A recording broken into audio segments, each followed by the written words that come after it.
Welcome, everyone. It's approximately 6 o'clock on Monday, November 28th.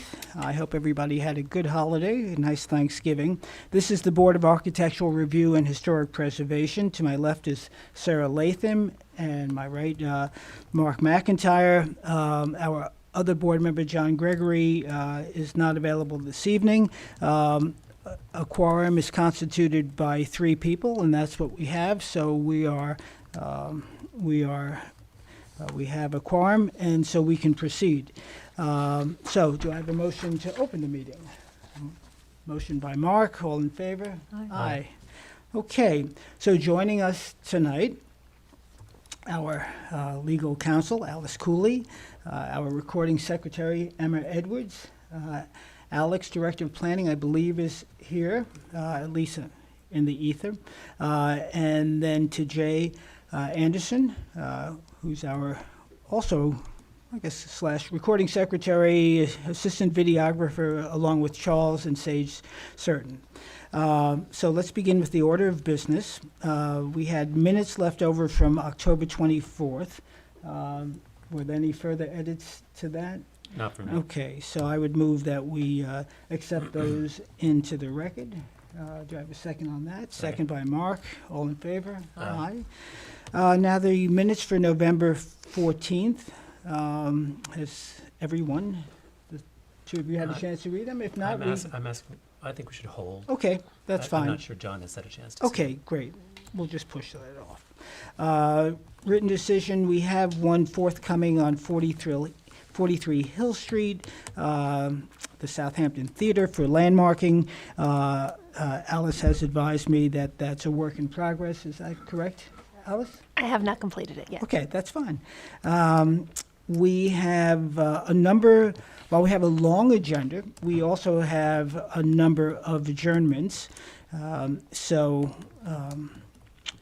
me go through let me start in the order. We have a demolition evaluation, which is an adjournment to December 12th. I can't recall whether that was a previous adjournment or not. Let's see. That was already adjourned. Okay, so no action on that. We do have a pre-submission conference for 2 Gin Lane, so I'd like to hear that if those folks are here. Are they? Okay, great. And let me explain to the viewing public that the Architectural Review Board is available for pre-application hearing. We do one, or at least discussion, and we afford applicants one session just again to get a feel of what they're doing and what the board's thinking is. The discussion on this end is not binding, nor should be taken as such. And so with that, who's ever representing 2 Gin Lane, just come on up. Now, Charles and Sage, we have a podium set up, and are there microphones elsewhere, or that's it? From here? there, right.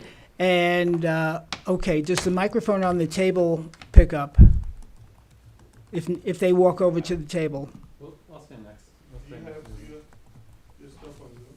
Yeah, I'd like to share during If you join the Zoom, we can have you share screen. Yeah, I'm on the Zoom now. What's your- Did I raise my hand? Yeah, got you. Perfect. You're in. Okay, great. This is good when we have people that are technologically astute and capable. So please introduce yourself. Okay, I'm Brian Sawyer with the architecture firm Sawyer Burson, and we are submitting for preliminary review our project at 2 Gin Lane. I'm with Eric Foister from my office, along with Janeth Vega Flores, and we thank you, board members, for taking the time and putting us on this agenda, and appreciate your consideration. Any feedback we could get today, it would be very much appreciated prior to our formal submission. 2 Gin Lane, if you're not familiar with the house, is at the corner of Meadow and Gin. It was built in 1880, and our proposal includes the primary elements of the proposal is to remove a non-historic conservatory addition, which was built in the house around 2005. Remove a non-historic garage, remove a non-historic swimming pool and greenhouse, and also relocate the house. We would like to move it 8 feet 2 inches westerly along its current axis, parallel to Gin Lane. and it will be placed on a new foundation. We'd also like to add, or in the course of renovation, restore the original spirit of the house, which includes new windows, which would replace the 4/1s with 16/1 sashes, restore a wraparound porch on the west flank of the house, and introduce a new curb cut slightly to the west of the existing one. I just want to note in our drawings here, as Eric's going to pull up, we'll explain our reasoning behind the primarily the moving of the house. Also, as part of the submission is a very thorough report, historic evaluation by Zach Studenroth is part of your packet, which you might want to refer to. We're happy to answer any questions about that. But as per moving the house, there's historic evidence suggesting that the house had been relocated and rotated from its original location. In 1902, there's a 1902 Sanborn map which shows the house located close to the westerly property line, adjacent to Meadow Lane, which you see up on the screen. The house was then moved to the easterly property line after there was a subdivision, we understand. It was also rotated 180 degrees, as depicted here in the 1916 and 1926 Sanborn maps, which represent the house's current location. We are proposing to move the house 8 feet to the west along its axis, parallel to Gin Lane. And 2 Gin Lane was originally placed on a large corner lot with a wraparound porch looking out into a large field. If you see this mapping there on our drawing set. And as the lot was subdivided, the house was moved and rotated. In its current location, the house is just 10 feet away from the property line, and including a tall hedge. And anyway, it was originally in a much different relationship to its property, and we're proposing sliding it over slightly toward the west. Also, by removing the conservatory and moving the house, and restoring the wraparound porch and moving the house closer to the center lot, we're hoping to achieve something closer to the original spirit of the house. We are proposing a new garage to the south instead of what is the north between the house and Gin Lane. And also, by moving the house, we'll have more space along our easterly property line to create a driveway back to the new garage. What happens in the course of this is the house is more compliant. It's still not completely compliant within setbacks, but far better in terms of its relationship to the pyramid law and the principal accessory building envelopes. As you see here in the drawing, do you want to go to this in the red hatch mark? You can see our footprint, which shows the removal of the conservatory and moving the house to the west of 8 feet. And if we go to, maybe we go to the elevations. Anyway, that more or less explains the moving of the house. These are other drawings that will be part of our formal submission. Here you can see the elevation. This one is the north elevation. If you look in the upper right corner, you see the existing conservatory, which we would like to remove.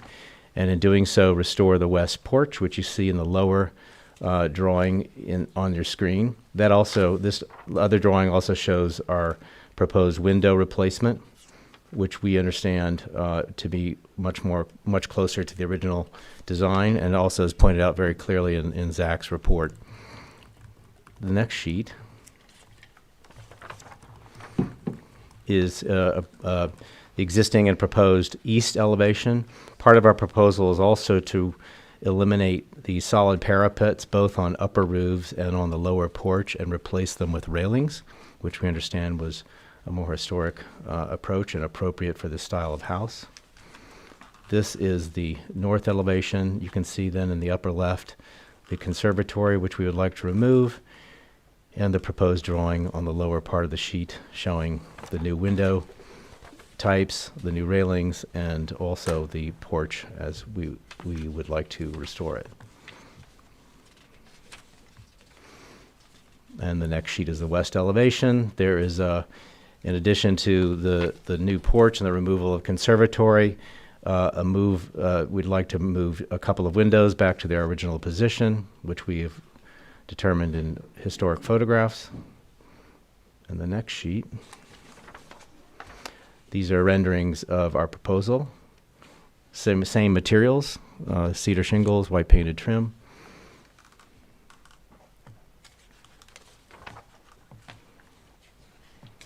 And here you can see in this massing section how the move of the house affects the massing. It makes the house slightly smaller, and as I mentioned, slightly more compliant, but pushes it away from that eastern property line by 8 feet.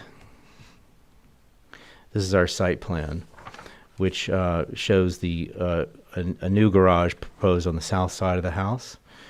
And then the removal, you can see in red dashed line, there's a garage in the corner of the property, in the northeast corner along Gin, that we're proposing to remove altogether. And then the new gate entrance you can see. And then the next sheet.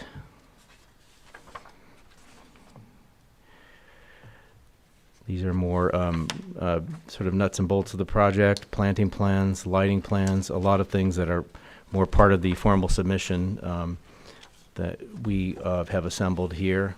So that's basically our submission is to get some feedback, hopefully, on basically moving the house, removing the conservatory, and the other changes I noted as far as renovating the house. I should note also that all the neighbors have been approached and have all been in support of this project. That includes number 1, 3, and 4 Gin Lane, as well as the tennis club.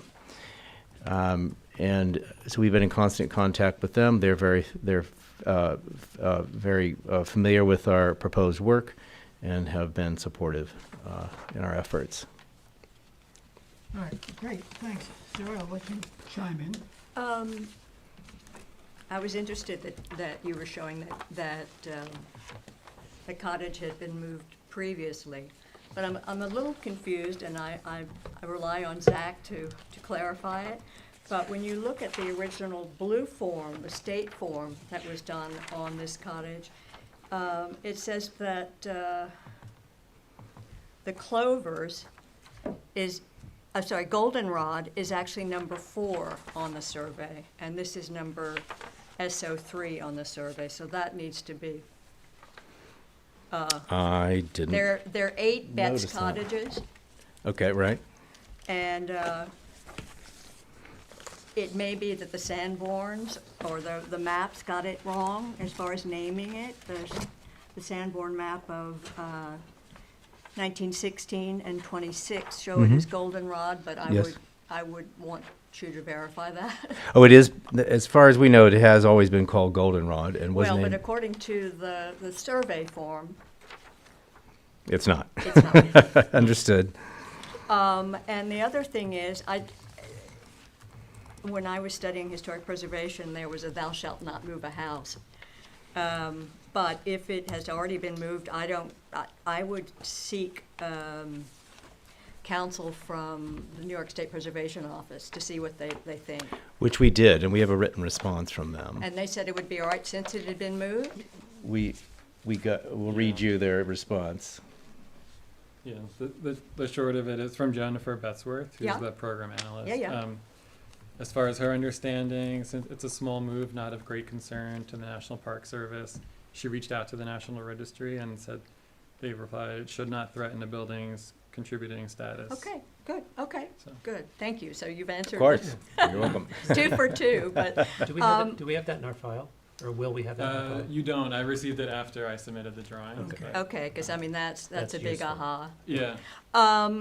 And just as far as looking at things, my first question was, what are the 16/1 window configurations based on? But you have Zach, and I'm assuming he has photographs. We do, and Zach, in his very extensive report, talks about the history of that style of window, especially Okay. during that late Victorian period. Okay, We fine. also, inside the house, have found 3 original sashes Perfect. used as transoms between rooms Perfect, upstairs. thank you. And then the other thing is that the only design element that I've had a little bit of problem with is it appears you're enlarging the dormers, the size of the dormers. You're exactly right, and part of that, most of that is we would like to, for example, they are not. Our structural engineer is encouraging us, asking us to try to to add within the existing eave line of the dormer, more, give more width so we can get in the structure we need to make those much stronger than they are at the moment. They're very fragile. Okay, And also, they don't allow for weight and chain pockets. I understand. The windows are either, we couldn't find, there's been a lot of work on the house over the years. Yeah. And we cannot find the original pockets, at least in the windows we went into, but we know in those dormers, there's not enough room to reintroduce that type of window system, which our clients would prefer to restore that type of window, which is long since gone. So Okay. we are using that extra space for that. Okay, it's something that, because the building itself is so chaste, Yep. it sort of, in my opinion, sort of fancies the appearance up a little bit. But Well, that- and that's something that's very good to hear, and if that's something that the board would like to see other versions or somehow redesigned, I would- we'd be, of course, happy to consider and Right. show you. Because options. having those extra courses that's the first thing that I saw. Interesting. Yeah. Yeah, and that's exactly what, so again, the eave is exactly the same. Yeah, saw that. We went out 6.5 inches on either side Yep. for vertical structure and the weight and chain pocket. And so we felt it better to maintain the window aperture, which Right. we were, Oh, yep. but Okay. anyway, that was a little bit of a. Okay. So you've been grilled. Thank you. And thank you, because you have all the Of course, answers, well, which it's is- vast, the house is fascinating, and to explore these details is a very interesting opportunity, and I think for us, we haven't worked on a house of this vintage for quite some time, so it's interesting to see what it yields in terms of its particular charm and inventory of detail. Well, and removing all of the detritus is fabulous, so thank you. Thank you for that. Oh, sure. We're hoping to do all that and make it a. Zach and I were in the same class at Columbia, so. Oh, no kidding. Yeah. Wonderful. Yeah, he's been amazing, and Good. he's been a Good. wonderful teammate and extremely very helpful for us. Thank you, Sarah. Mark? First of all, thank you for all the homework, because, coming here with this much information you have makes it a little bit easier. Thank you for the letter, because I had concerns about the move, but they've been sort of addressed by the letter. Thank you. I think moving a house forward by moving it back to what it was is always preferable, and you're doing a great job. I did share Sarah's concern a little bit about the dormers, so if there was a solution that left them at their original size, I would be happier. But other than that, I think you're doing a sensitive job of taking a look at a historic house, which Thank we you. appreciate. Thank you very much.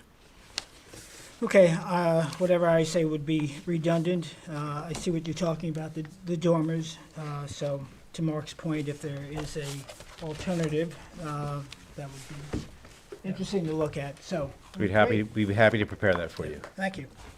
So, I any other wish all questions? historic properties were parsed this well. Thank you. You're welcome. Thank you very Okay. much. We appreciate your time. Thank you much. Okay. Okay, so now we move on to public Now do you get hearings. Now you have the long drive home? Yeah. Yes. Okay, good luck. Good luck with exit. a little better. Okay, good luck with exit 36. Oh, okay, yeah. Okay.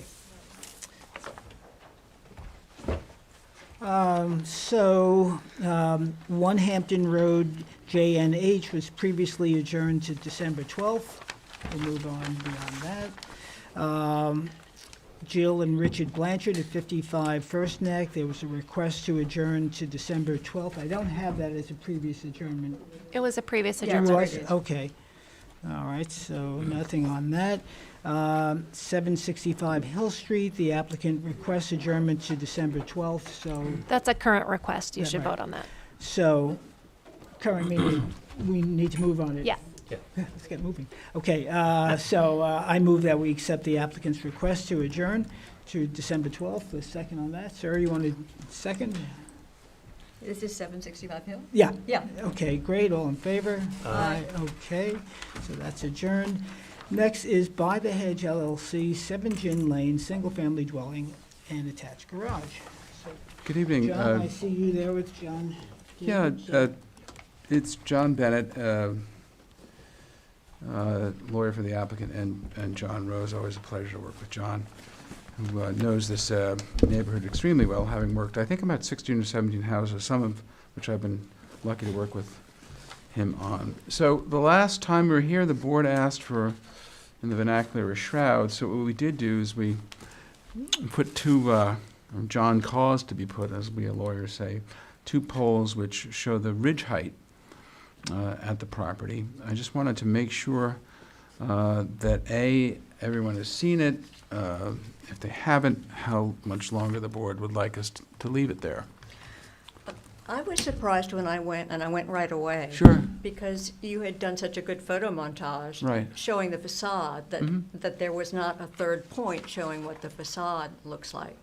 I thought that was, you have the ridge height, you had the depth, but in your photo montage, you showed what, the big view, what you were looking at across the lake. And I thought that was gonna happen. If I may. Yeah, please, John. John Rose, 596 Hampton Road. At the last meeting, we discussed a shroud, and Yeah. I'd asked specifically about running it in a east-west direction. And I believe the board agreed to that. It's about 70 feet long, and it takes the most western point at that height and the most eastern point at that height. So that was the entire length. The thought was, quite frankly, there are neighbors to the north that will be impacted, and we wanted them to see that. It was really about the height of, showing the overall height. It's not a crucifix, but there is a crossing of the ridge. Quite frankly, it was a pretty big deal to get those two poles Oh, I know, up. they were very nicely done. It took 5 people and 2 cranes to get them up. I can We'd kind of understand. like to take them down as soon as possible. Is it possible then to take spray paint and spray what the footprint would look like on the grass? That's not wildly expensive, and that would give more of an idea what the facade looks like across from. Or if you just put, You wouldn't be able to see it unless you're on the property. That's all right, but I think seeing it from the property is probably not a bad idea, because you'll see what's encompassed. And I guess I could pace it, but with spray paint, it would be really good for, to be able to see. Yeah, we can do that. We can do that. Yeah, because that's not 2 cranes and an elephant, that's That's a trip to You Harris. saw the elephant also? a trip to Harris. Yeah, we can do that. Yeah, Yeah. great. Would that help you, Jeff? Have you been to look at it? yeah, no, I've been there. I can sort of visualize what it would be across, but sure. It would, help. that Yeah. would be, Sure. Okay. would that help you, Mark? It would help. I paced it off, but it would help. Yeah, The only thing I wanted to mention. because I on have court- different feet. Excuse me, John. The only thing I wanted to mention, and we'll submit this for you, is just in terms of the height. Yeah. We're working on a study of the height, but I just want to read you some of the initial ideas, the facts that we obtained. We're at 49 feet above sea level for this house, which is, again, I don't think it's aggressive. It's a 10-foot ceilings on the first story, 9 foot on the second.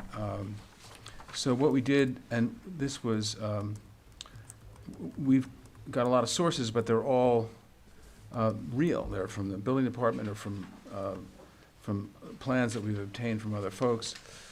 Just a quick grab, but there'll be more of this to come. So we're at 49 feet above sea level. Macamonto is 55. Beatrice Stern across the lake is 49. The Stern house at the corner, and again, we're at 49, is Charlie Ayers' house, is Yeah. 49. Spire, which John did, you'll remember there was quite a larger house that was approved on that property. Scott, what was his name? 3 years ago. Yeah, Schleifer. Yeah, Oh, yeah. 228. That was Yeah. even high. The Spire House is 52. Michael Check, 63. Fairleigh, which is Manger, everyone knows, top of Dune, 61. Woolder Manor is 46, but that's really a story and a half. But I'm going to put all this together. We'll have it well in advance. So I just want, it's an area of, Southampton Village has, there's areas of high houses. You've got 3.5-story houses until, in the 1930 code, Mhm. which ran until like the early 60s, you could have a 3.5-story house. And so even during the initial period of the code. So these are high houses. And we'll put this for you, but I Okay. just wanted to Okay. foreshadow some of Okay. it. Yeah, We're but- working on it. But also, you have to consider the amount of property and the proximity to neighbors. Oh, I'm glad you said that. Let's talk about, for example, Michael Check. Michael Check's on less than an acre, Okay, okay? okay. Top of Dune is on maybe an acre and a half. Okay. I'll give you that No, that's information because I think it fine. actually helps. Okay, Okay. Yeah. okay. But So- anyway, let me Yes, give that sir. to you in a real cogent thing. If you could adjourn it, I'll be, obviously only Sure. 3 of you.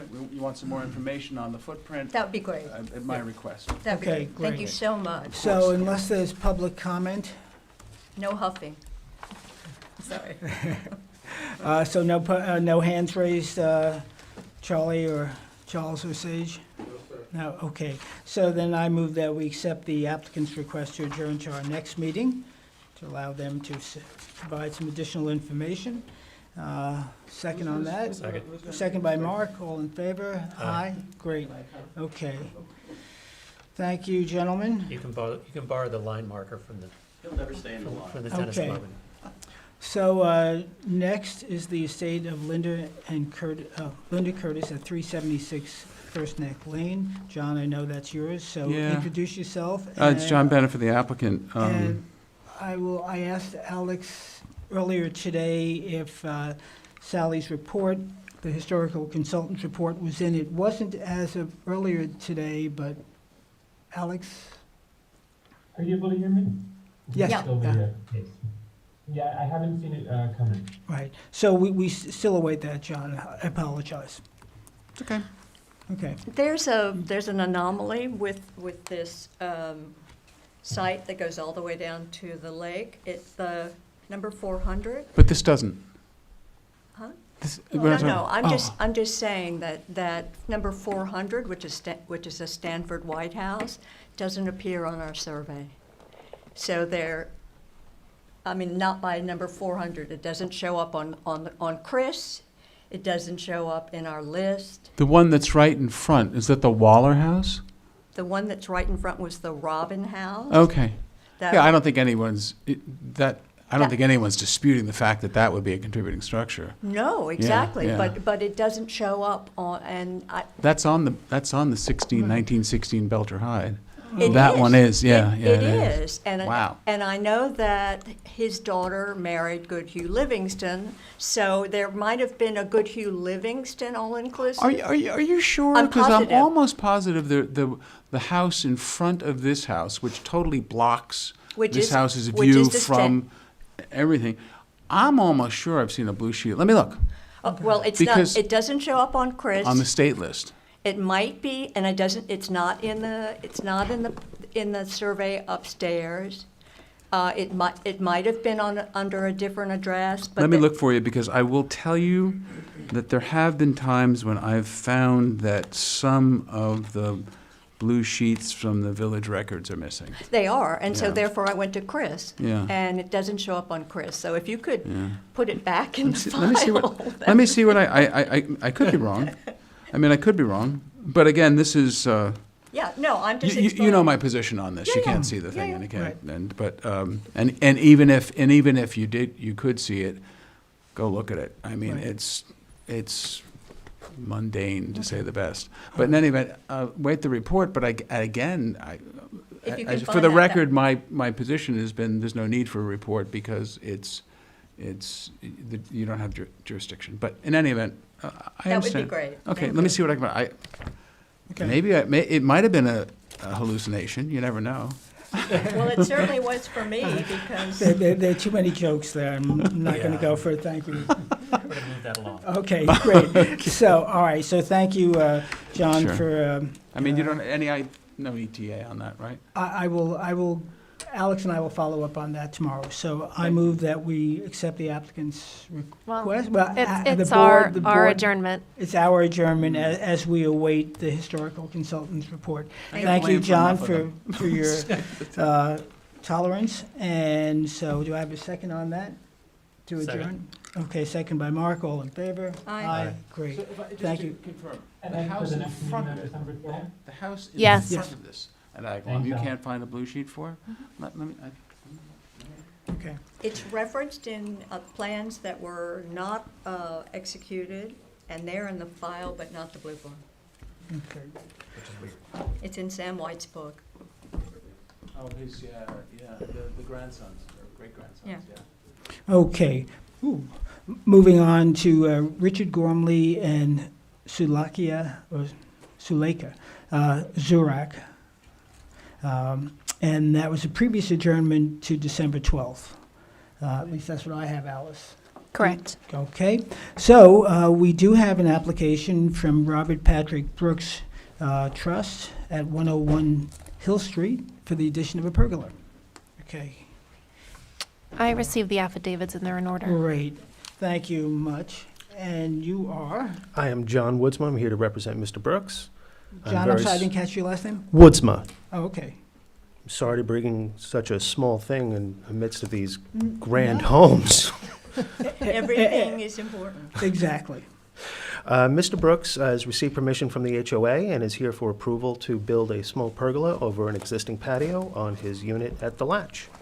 It's to be made of AZEK, painted the same color as the trim of the rest of the buildings. Do we have paper? It was not in my stack. No, I didn't have it either. Do There you, was- does someone have You paperwork? received this before the last meeting? Right. Oh, Yeah. okay. So, Yeah, John, I do still you don't- have? We made them renotice.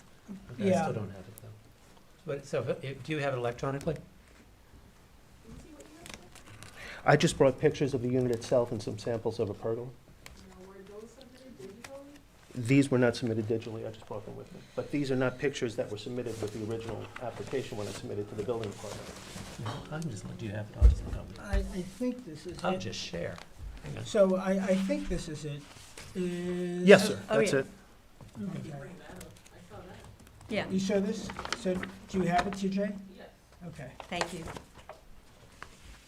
Hi, John. How are you? Good, how are you? Doing well, we'll find out. Okay.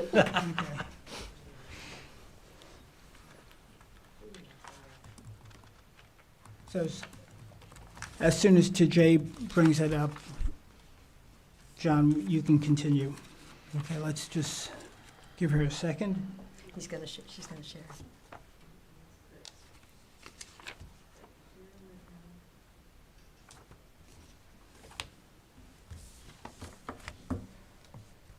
What's more exciting? than That's shooting it.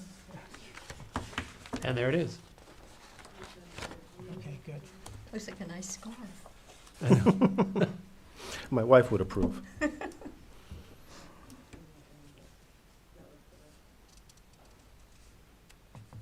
Okay, that's the overhead.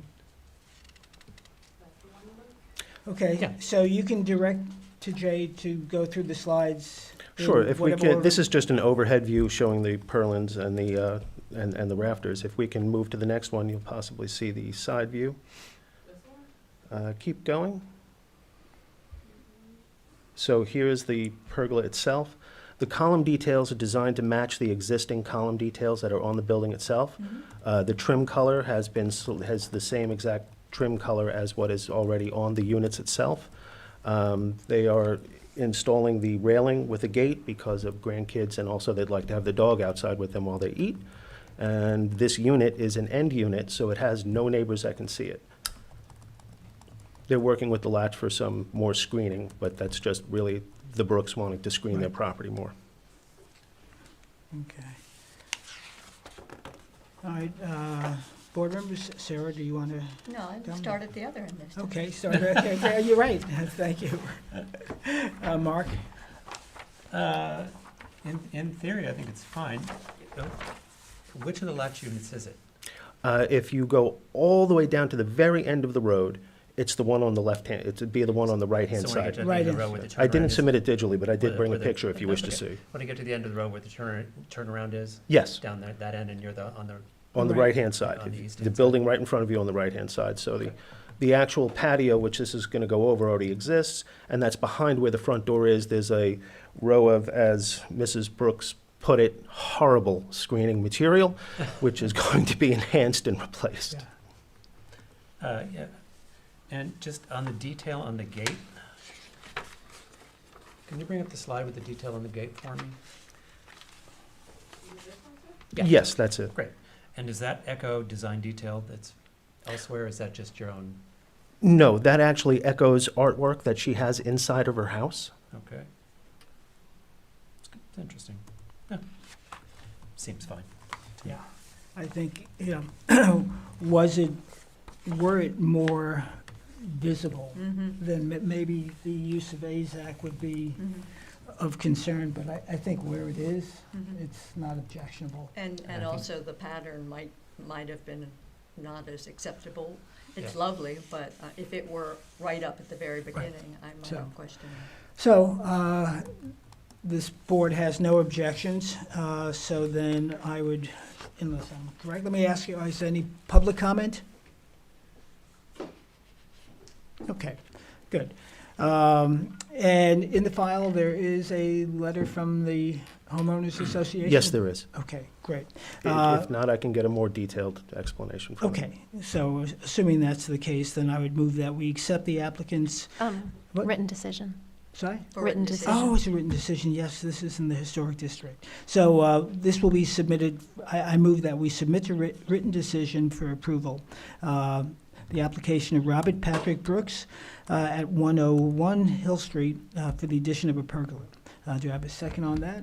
Second. Mark, all in favor? Aye. So, John, the procedure is that Alice has, or the board has, council has 30 days within which to write a written decision, since this is in the historic district. But I would imagine by next meeting, which is the 12th, we should have I'll that. get it done. Okay. Alice, do you need any more information in terms of detail? I'm good. Do I Okay. need to return for the decision, or will it be No. forwarded to the building No, department? it's fine. No, it's all rather perfunctory and administrative at that point. Okay. Great. So, John, thank you. Thank you very much. I think Good I'll night. leave before you Okay. change your mind. Great. Okay, Oh, God, we have a reputation. 199 Cooper's Neck LLC at 199 Cooper's Lane for relocation of a parking court. It says postponed to December 12th. I assume that means a request for an adjournment? or- No, it This needs one to has- be, I'm sorry, yeah. I should- yeah, it wasn't noticed properly. Oh, okay. Okay, so I should read it as it was interpreted, as it was written? Yep. So it's postponed. Okay, so there's no action by the board on that. Now we move on to public hearings in the non-historic district, the first one being Martin and Kristen Siegel at 104 Post Crossing. That was, says adjourned to December 12th. Is Yeah, that was already adjourned. We I did just, last meeting. I just Okay. wanted to point out that that is historic. Yes. Okay, yeah, that, yeah, of course it is. Okay, Yeah, it's on the corner. okay, Corner of Elm. okay, yep, okay. Oh, goody. Okay, yes, and I can see where the numbering it was changed a bit. Okay, that'll be corrected on the next agenda. Okay, so now we move on to non-historic hearings. The first one being Evan Steen and Sherry Hellman at 64 Layton Avenue. The applicant. Anthony Berman Dwell on Zoom, just so you're aware. Okay, thank you, Emma.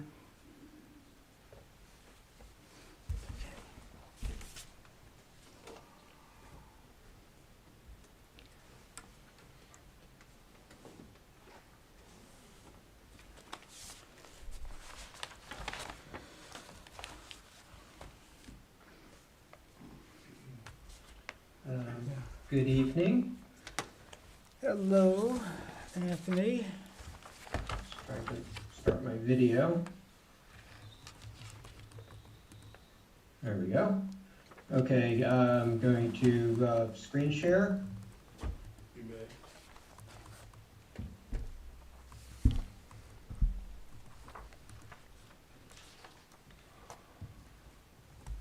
Okay, okay, good evening. So, what I'm bringing here for this meeting is two options for this rear facade for the balcony.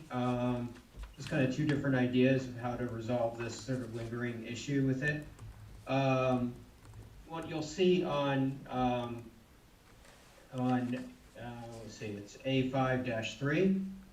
Two options here, option 1 on the top, option 2 on the bottom. Option 1 on the top is basically simply extruding the roof line out 3'6" to the edge of the floor below. And what that does, if you go to A4-1, look at that from the rear, is it sort of subsumes, recesses the balcony into the rear facade. And I'm just going to show you the floor plan there, which will hopefully make it a little bit easier to understand that. Hold on here. It's hard for me to, there we go. Okay, so you can see what we did there. We basically extended the outside wall of the second floor out, that 3'6".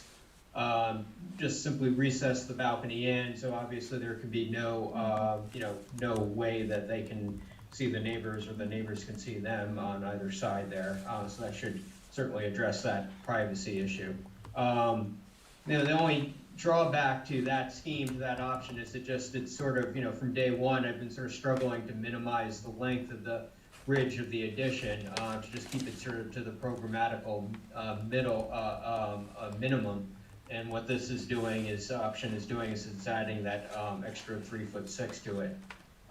So we did want to take a look at another alternative to that, and that is what I have. I'm going to jump around again to A4-1, option 2 on the bottom, which is basically, once again, an idea that we've talked about in the past, which is having sort of a lattice fence around the balcony that would be 5'6" at the edge, on the edges, and only drop down to the 3-foot minimum, really just in the center part on the rear facade in front of the two doors. The design here is just something that the homeowner had liked. She saw, an example somewhere else. So it's basically just duplicating that and making sure it works with code, with the height and whatnot. So once again, from the side for that version is here. So just comparing. Really, the difference between the two is this one extends the roof ridge by 3'6", whereas this one keeps the roof ridge of the second floor, set back from the exterior of the first floor wall. And so that's basically where we are at. Okay. Where are you at on lot coverage? I mean, on square footage? Because by extending the roof line, you're actually extending the interior space. Do you have the square footage for that? I don't know off the top of my head, but we're, I thought we were long past GFA issues, but we're adding about a total of maybe 10 square feet of space by doing that. Okay, just wanted to make sure we don't run into a GFA issue.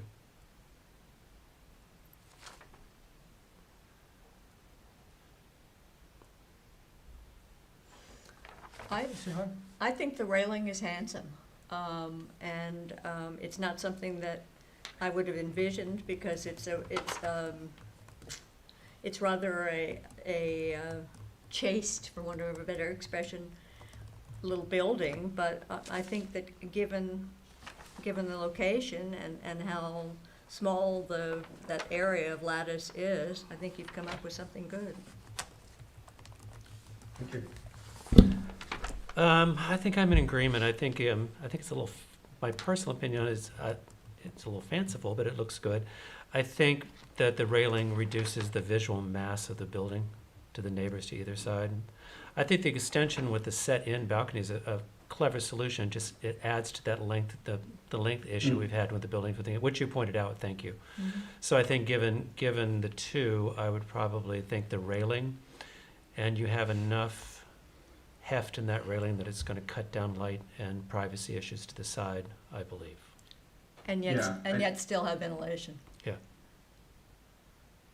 Yeah, I think of the two, our preference is certainly for option 2 over option 1. I think just sort of visually it works a little bit better. But that was a good idea because the setback that makes sense too.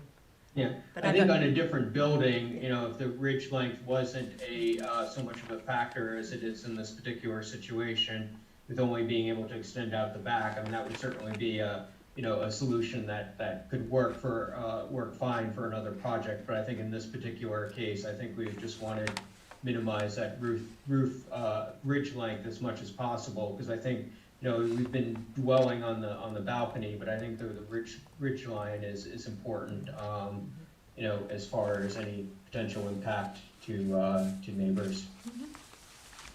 Thank you for basically playing with us. I really appreciate it. It's a good solution. Thank you. Okay. Well, I'm a bit troubled by just the existence of a balcony at all. Because, and you mentioned from day one you've been trying to make something work, and from day one, I know John Gregory and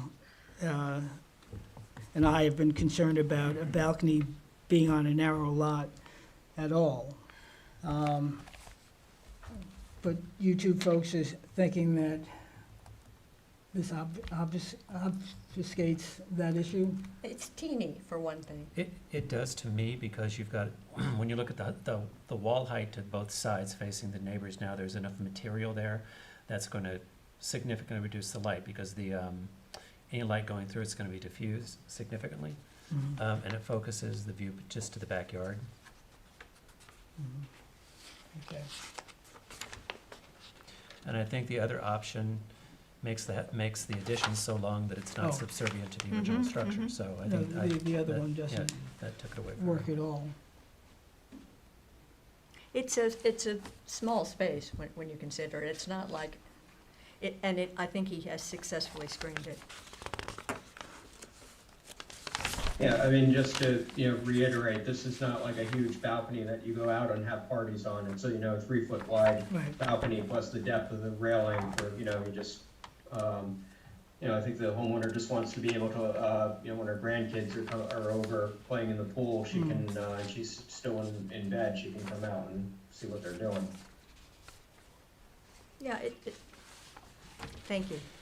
Okay, and given the distance between that and the property line, where's the compass rose? Oh, given to the south, yeah, there's plenty of distance there.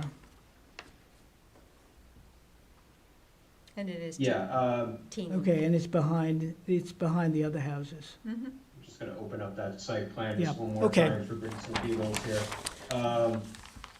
Just to reiterate, I mean, yes, the neighbors on either side are fairly close for, even Southampton Village standards, but the neighbor here, this is their existing, they're not gonna see what's going on here. Right. And nobody's gonna be able to see here what's going on there. It's deep. There's an Right. existing accessory building that's Okay, basically blocking off the whole back, length of the property. okay, there are sufficient mitigating circumstances for me to accept this as submitted. And let's see, so now we have to, all right, so then I will move that we accept the applicant's request to construct a 2-story addition and alterations as submitted on the drawings dated November 23rd. What is referred to as option 2. South And- elevation option. And option 2, okay? And what I'll do for the final set that's, for the permitting is I'll clean it up so that, only option 2 appears in the final drawing set and option 1 is discarded. Can we get a second? Okay, Second. I just want to ask Anthony one question. So, and when will you have that, Anthony? To the building I will department? do my best to have it as soon as possible. It shouldn't take me too long, but I'd have to make prints and whatnot. Okay, great. So we'll move and we'll vote on that tonight, but I won't be able to sign the files until everything is submitted. Okay? I Okay. need a second. Great. Fair enough. So, second? Second. Second by Sarah. Okay, all in favor? Aye. Okay, great. Great, thank you, Thank Anthony. Thank you. Okay. Let's get that in order. Okay.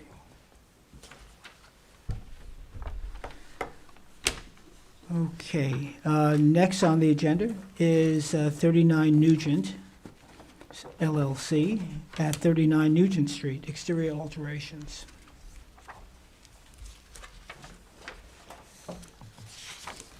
Good evening. Ken Lundstedt, Genzer Architecture, representing the client at 39 Nugent. Alex, do you have the electronic version I forwarded this afternoon? And are you not able to pull it up? I have to check Um, our architects here. Yeah, I wasn't able to connect properly. Yeah, what is the- Let me see if I can pull up. You submitted multiple plans. These are the ones dated 11/22? Correct. So this is the last one, my password. Yeah, I think Alex has got it. There it is. Alex has So it. we're down to window covering, I believe, right? Window color? Yes. Yeah, so last time, it was kind of informal because I didn't have the proper drawings in on time, but, so we reviewed the three final items that were reviewed the previous time, which one was the paving pattern in the front of the building, which we presented a brick paver with landscaping as shown on the first page. And there's a detail page further. Yep. So that's, and we presented the brick, I didn't bring bricks with me again. Brick paver, and I think that was well received. Landscaping and benches as shown. Yep. The other item was the color of the window. We're using steel versus aluminum, and it was thought at first it was black, and that was too dark, so we did charcoal gray. So that was still thought to be a bit dark. So we are presenting one more that's a shade lighter. I'll show you this. We still prefer the darker. This is the original one, this is the lighter one. Mm-hmm.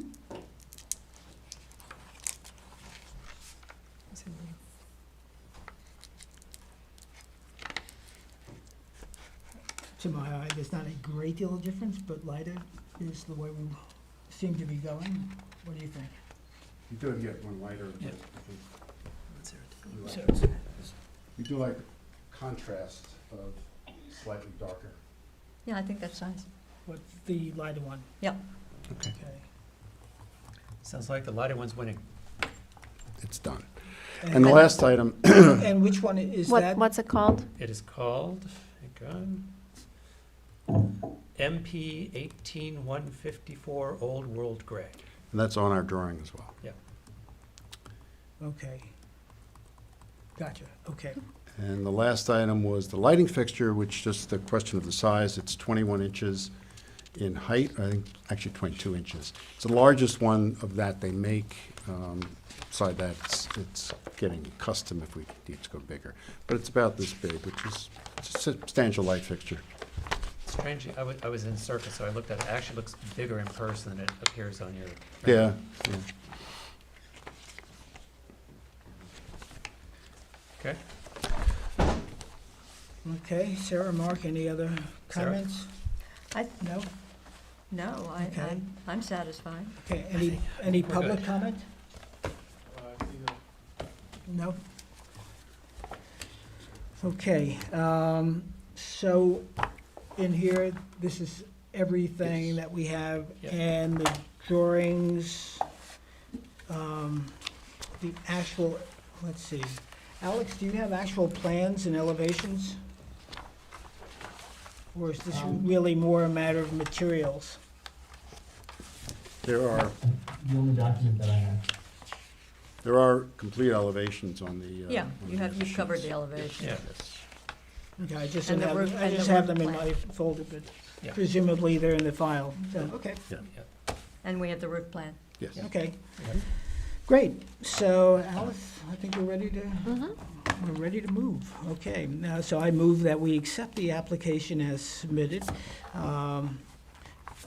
Here, the one dated December 10th, 2022, for 39 Nugent LLC. November. November 10th, 2022. So a second on that, please. Second? Second by Sarah, all in favor? Aye. Great, okay. Thanks, Ken. I give these Thank back you to you. all. Aren't you going to miss driving out? I have a house. Oh. I live on my. Oh, good, okay. No, we could have done this. Where does he live? I said he has a I house know. on Noyak Road. Oh, no, okay, good. Okay, Well, we wouldn't have been as nice. yeah, Just kidding. Thank you. okay. The next application, Nathan and Jennifer Ondiak at 46 John Street, requested an adjournment to the 12th. I move that we accept the applicant's request to adjourn to the next meeting. Second on that, Mark? Second. All in favor? Aye. Aye. Okay. Similarly, on number 4, Tamara Carmichael and Ty Grossman, 93 David White's Lane. Applicant requests adjournment to December 12th. I move that we accept the applicant's request. A second on that, please. Second. Second by Sarah. All in favor? Aye. Great. This was previously adjourned, is that? Yes. Yep, 30 Bellows Realty. Moving on to number 6, Claire and David Kershey. That was adjourned pending a ZBA determination, so Mhm. no action needed now. 71 Hill Street LLC. Applicant requests adjournment to December 12th. I move that we accept the applicant's request. Second on that. Second? Okay, all in favor? Aye. Okay, great. All right, so, next application is Alana Sirota at 124 Burnett Street. Again, I'm hesitant to say amend prior approval. So there are two elements. One is the demolition and the second is the construction. So I'll allow you to introduce yourself. Thank you. Sure. Thanks. Good evening, everyone. I'm Joseph Burke from Burke and Sullivan, 41 Meeting House Lane, Southampton. I'm here for the applicant. The architect, Eric Peterson, is also on via Zoom. Okay. But to begin, I just wanted to make a few remarks for the record, just to Okay. address any concerns or address some concerns surrounding this application. Sure. And any feeling that there may have been some attempt by the applicant's representatives to in any way previously, mislead the board. Okay. Just want to make that very clear. It was never anyone's intention here. I think the initial hearings were by Zoom, and the elevation drawings that were shared, could have led one to believe that the house was not being demolished because the outside remained substantially similar. However, the first page of those plans did state, rebuild the two-story frame dwelling. And I think while the drawings may have been somewhat confusing, there were certain notes on there that clearly showed a new house overall. And I think, at least in my mind, after reviewing the record and the building department record and the approval that was given and the issuance of the building permit, I think it was a series of miscommunications, with the building department and with this board without any nefarious intention again. Okay, so Joseph, let me say something as well. Sure. Okay, we all understand what was then at the time the Queen's English, now it's the King's English. And I know full well what was stated. I know full well what was approved. It's not as you represented it, but you're free to say what you say. It was very clear as to what this was. So let's put that all aside. I agree. Okay? Yep. Intentions aside, we have here now two things to consider. One, a demolition, and two, new construction. So the building department advised me that you have paid, you made the application for the demolition. Correct. You paid the appropriate fees and fines. And so now, I don't know, has the demolition been approved? Has it gone to the demo committee? If not, it's before us. Right. So let's deal with that. Alex, is there anything you want to add to that? I'm sorry, are you asking if this has been to the demolition committee? I would have to check. Okay, no, that's fine. We're here now before the whole board. being the three of us. So It's fair to let's, say the demolition committee's here. yes, Yeah. yeah, exactly. That's We're what I'm both saying. here. As You just Yeah. didn't ask As us. a, Right. what was it, the cartoon Pogo? Yeah. The- So the Alex, enemy's Alex, us. at this point, they have made an application for demolition.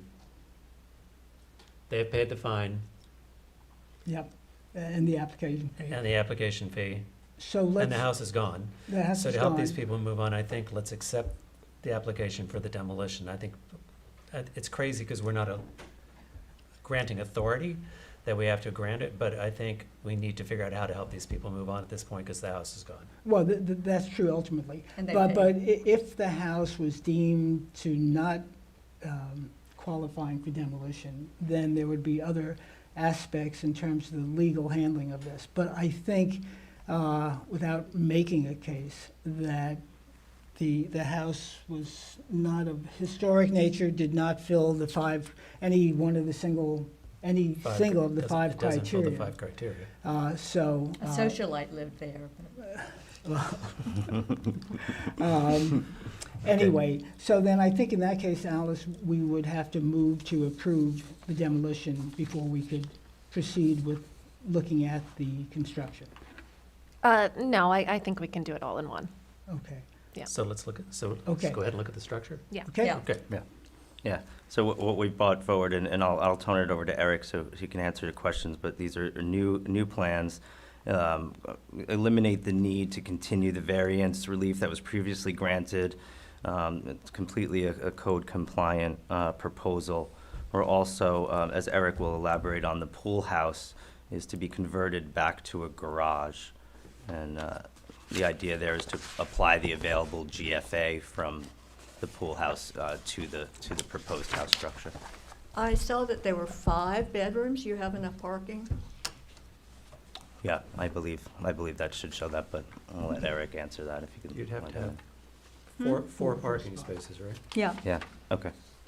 Okay. Okay, But it's 4 parking spaces and you don't need to have to move more than one car to get them out, correct? Alex? That's correct, but the garage also counts as 2 parking spaces. But it's a one-car garage. It's a One car. one-car garage. It's a one-car garage, I think. Oh, okay, I'm sorry, right, then that would count as 1 car and another car parked in front. So you still have 2 tandem cars parked somewhere. We have the width here, it's wider between this portion. It's a 1-car bay at this point, and this is all parking, up into the edge of the building.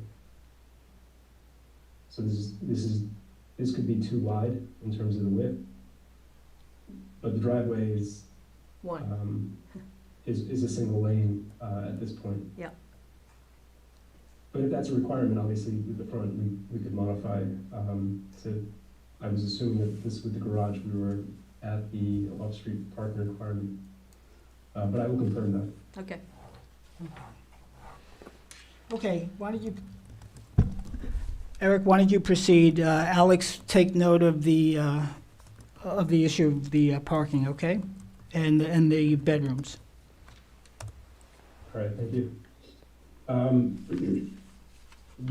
Just for reference, this red line was the former house, and this is the proposed new house footprint, which is the same width as the former house. And this is just giving you a scale of in relation to what the pool house that's converted back to a garage and removal of the pergola that's there currently. The pool that was there formerly has been removed for a smaller pool that's appropriate to the size of the patio now. And we've got the room. Part of the reason why the building is maintaining its location was because of its the sanitary system and the driveway and the circulation to the garage. So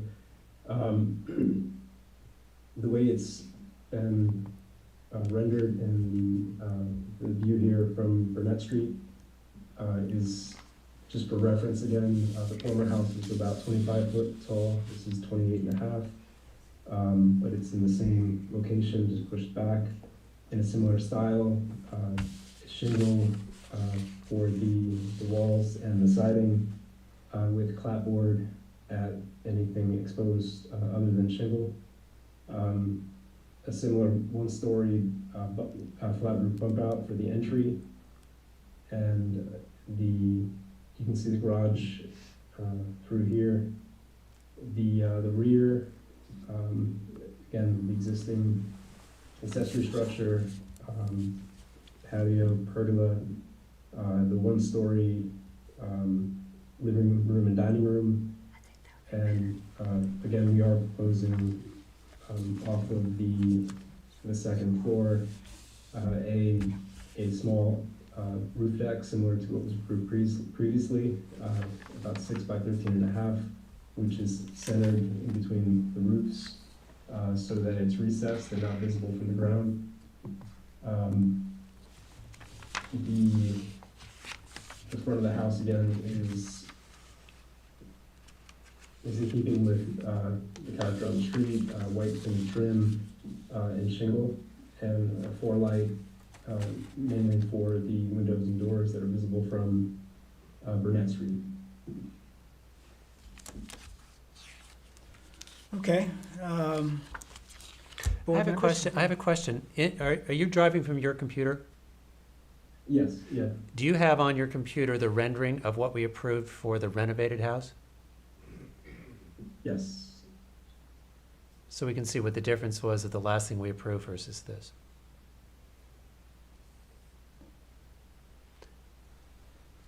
And the front elevation, that was the approved front elevation. Yeah, correct. This was, with the former house, the roof pitches were much more shallow than what's allowed. And everything else though, in terms of its width and the window locations were roughly the same. It's a different perspective with the 3D. And then the rear, again, it was a cape, an A-frame with a cape on it, similar, it was a single slope cape, and it was, I think, a 3.5 pitch. And the roof deck was to the side off of the master suite. And the roof was obviously much shallower. So flipping back to this, it's further back into the street also. This is of the same shape and size, really. And this pitch is what got taller to meet the minimum 7-pitch requirement. And in the back, similar, these are similar dormers to the front. And is the roof line higher than the house that was there before? Yes, by 3 feet. Okay. Yeah, so the previous was 25 feet, and the current proposed house is 28.5, which is still less than what's allowed, but it is taller. But it's still 3 feet. It's 3 feet taller than what you brought that you're saying wasn't a renovation. The original design was within the existing shell of the former house. All the roof lines, nothing went above, It was or always a went, renovation. it all stayed within the footprint, within the Yep. wall and roof shape, the same exact shell that was there in terms of its boundaries and Right. space. Yeah, I think what Mark is getting at is, one, the house there was of a smaller scale, and on a narrow street with relatively modest houses. Very Okay. That the scaling of this is considerably different, even though it's I wouldn't say even though it's 3 feet, even though it's within the envelope. The scaling of it, the addition of the eaves, the dormers coming out, the addition of all the windows, it's a very different presentation to the street than what was there before. Now, what was there before doesn't exist now, so this is a new house. We're looking at it just as a new house. On the other hand, Well, the reality is that it's small-scale houses on that street.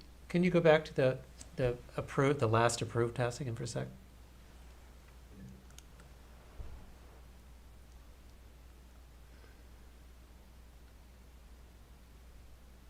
And did that one need a variance for sky plane? Is that what the issue was? Yeah, I mean, this was into the front yard setback.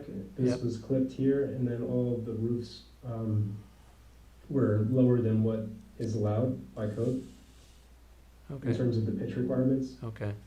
I But think in what we're terms of- actually getting at is, this is a different house, and the argument that that was supposed to be a tear down is probably not true, but, okay.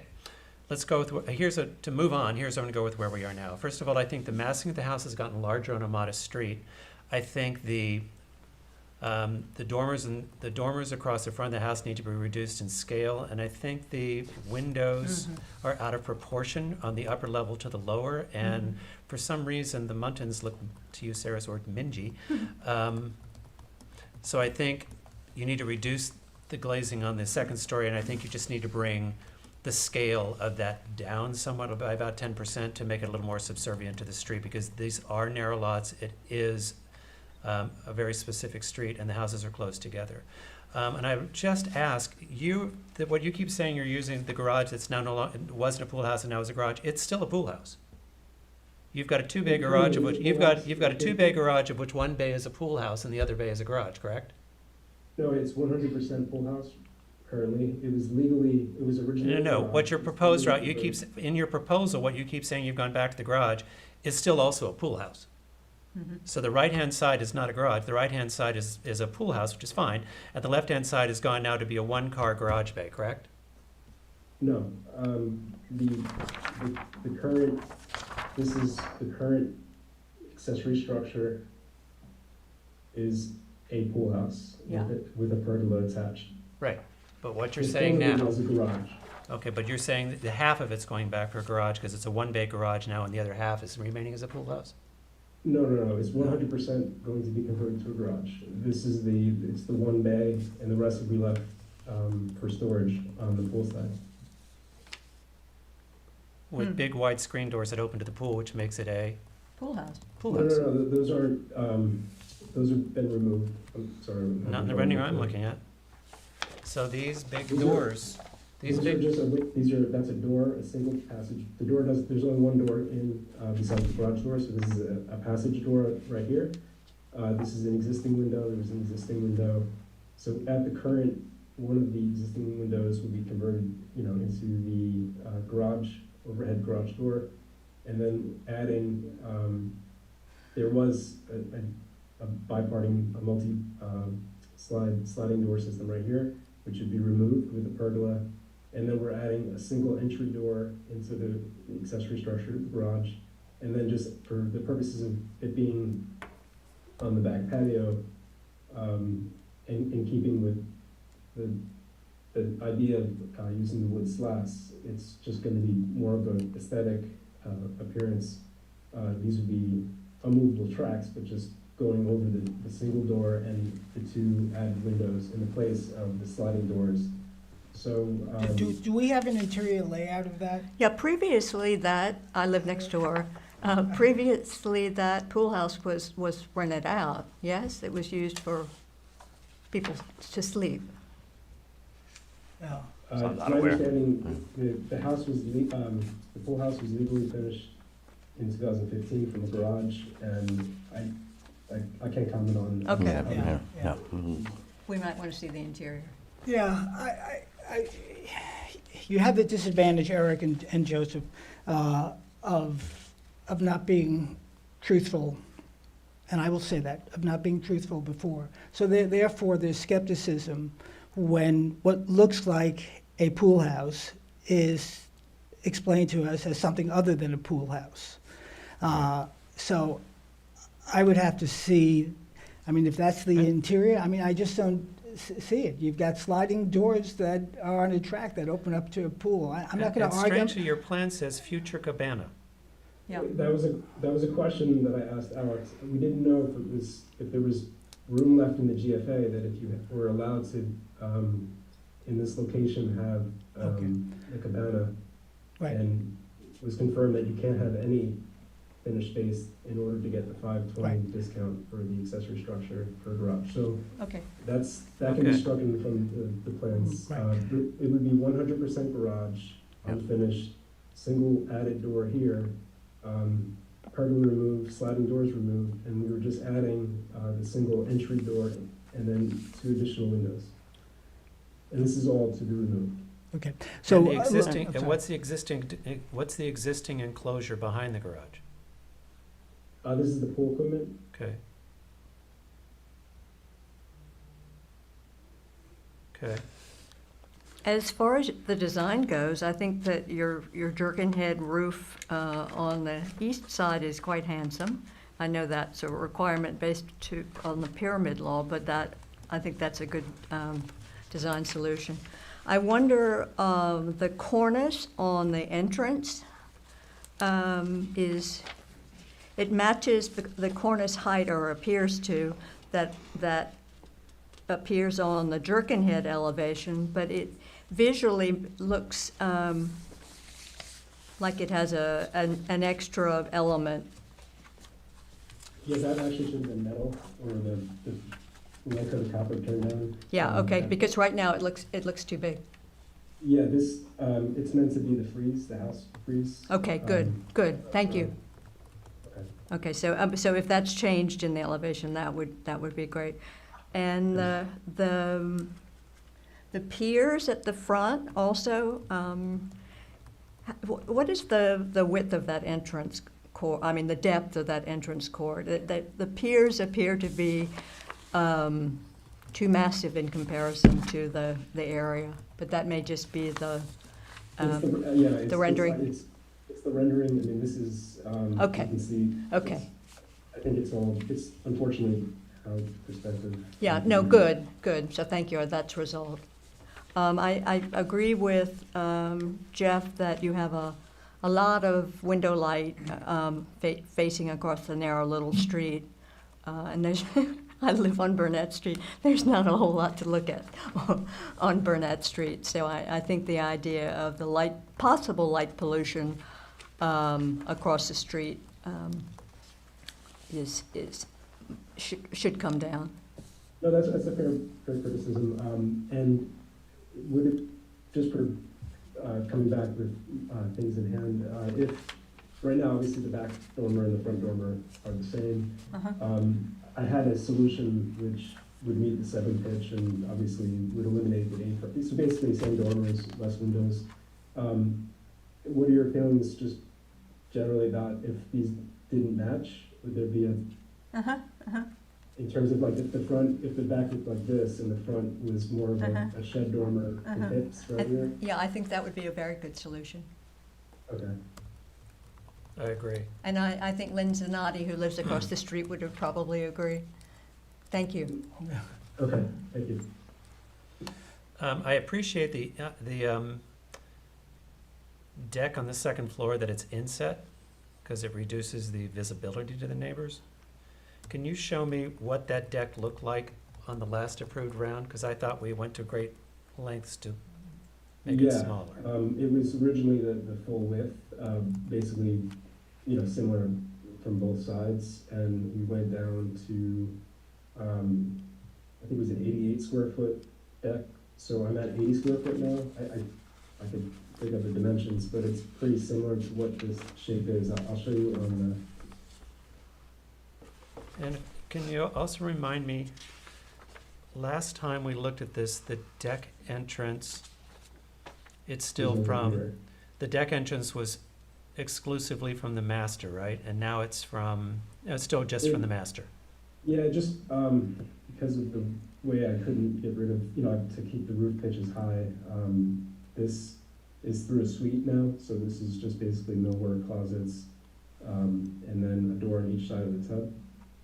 So yes, but both of those both of those doors are exclusively accessed through the master suite or the primary suite, correct? Correct. Yeah. It's really the primary bathroom, to be correct here, but yeah. It is, yes. Okay. I do thank you, and I like the fact that it's recessed, because I think that cuts down on any privacy issues, which is nice. But the actual size is the same size it was before. Yeah, I think it's a little bit less, in terms of handrail to handrail, it's about the same. Okay. I think the one thing you have to look at is I still think if the garage counts in, is the rendering correct to the ground plan? Because right now, the only way I see, if the rendering is correct to the ground plan, the only way you get 4 cars on there is 1 goes in the garage and 3 are in tandem all behind each other. Mm-hmm. And I don't believe that's code compliant. I'll have to work out. Yeah, Alex, is that correct? I'm sorry, can you say that again? If you have, the way the plan is currently, 1 car goes in the garage and the other 3 line the driveway straight, one behind the other. If we can show a parking space here and here, and 1 in the garage, that's 3, and then one's over here is 4, and then 5. So the question is, if we demonstrate two wide here, Right. So let's do this. We're talking about code and compliance. Let's have you, Eric, work with the building department to make sure that this is compliant.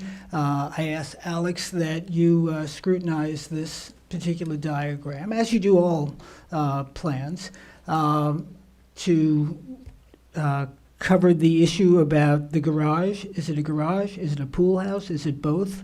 And then one, not only is how that's accounted for in terms of GFA and so on, but also how it impacts on the parking, okay? And I don't know whether the driveway can be expanded, whether that's within code or not, but that's not what we do. So Eric and Joseph, you guys work with the building department, make sure it's compliant. Let's make sure if it's a pool house, it's a pool house. If it's a garage, it's a garage. And if it's both, then let's have it properly counted. Eric, Sarah and Mark have given you some advice, most of which has to do with scaling. And so unless you have any questions, I'll open it up to public. Okay, any public comments? No. Okay. We're good? Yeah. Okay, great. We'll process from here, then we'll bring revisions. We'll work with the building department as indicated and bring revisions for the next meeting. Right. Okay. Okay? Yeah. Good? Okay, great. Thank you, gentlemen. Thank you. I move that we accept the applicant's request, or, we always say that, and not all the time do they request, but, They sort of did. what's that? They sort of. They sort of did. Sort of did, okay. Can we, then just for clarity, can we establish on the record that the demo was approved? No. The demo was not Absolutely, approved. you cannot do that, No. Okay. okay? Yeah. Don't push it. No, because you I'm just did, trying to you clarify, said it. 'cause you said You earlier. said I'm it. sorry, I'm a right. little- Joe's not getting fair aggressive. question. No. You I'm said a- it earlier. I'm a Yeah. little sensitive to it. Understood. Okay, Yep. thank you. Yeah. So, okay, so we will do it all at once, as Alex said, but you can rest assured, Joseph, Yeah. that the demolition has at this point been approved. Okay. Okay. Yeah, understood. Has And not. I will, Well, what's that? Has not. has not. Has not, has not, but it will be. Right. Oh, right. come on. No, I'm I going got you. I crazy. got you. Okay, The great. issues in front of you right now, that's not the big one. Understood. Yeah. Yep. Okay. Okay. Thanks great. for your time again. Thank you. Thank I you. move that we accept the applicant's request to adjourn to our next meeting. A second on that, please. Second? All in favor? Aye. Okay, great. Thank you. And thank you, Joseph, for being a good sport. Okay. Thank you, Alice and Mark, for catching me. A little sensitive. Okay. Okay, so that's adjourned. Okay, so then SKH Wickapog Road LLC, 522 Wickapog Road.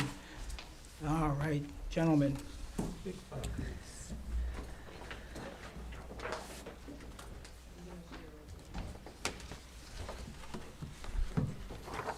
Hi, Hi there.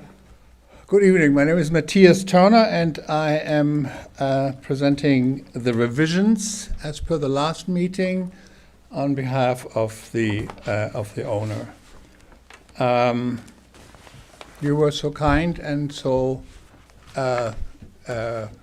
instructive and I have to say very creative in pointing out a couple of items which we revised in our plans.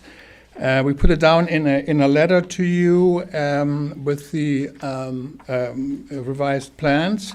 So we had 3 items which needed to be discussed, and one was the the side lights at the main entrance, and same the side lights at the floor above, which then also was discussed if the main entry door might have a top glass panel in order to allow outside light into the hallway. The second item was the specifications and locations of the exterior lighting. Yep. And the third one was to think about a screening for the second floor terrace or balcony vis-a-vis the west side of the building and the west side neighbors. So, I don't know, can we see maybe plan A200?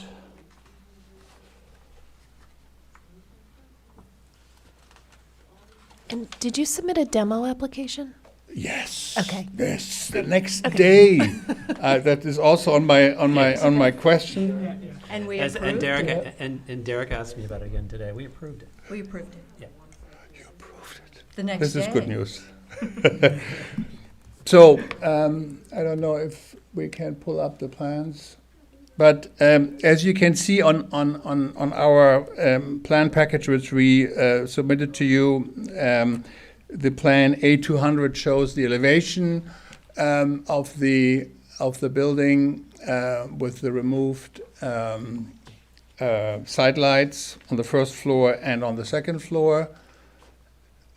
A200. A200? Yeah. Yes. Oh, yes. And a thumb drive. Dropped it off.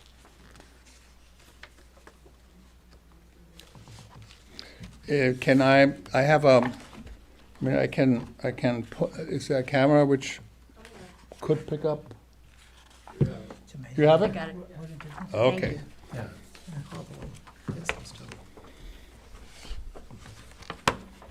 Okay, so A200. So this was the old one. Yeah. Yep. Yep. And do you have the new ones? That's the old one. That's from the first application.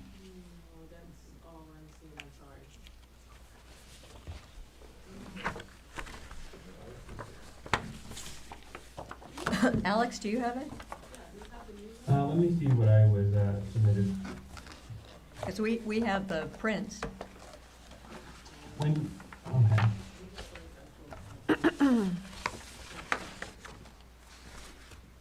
It was Dated it was received. on the 22nd, I think. Yeah, 22nd, 23rd. Yeah, 22nd, we submitted a thumb drive and hard copies. Remind me the address? 522 Wicker Park. Okay.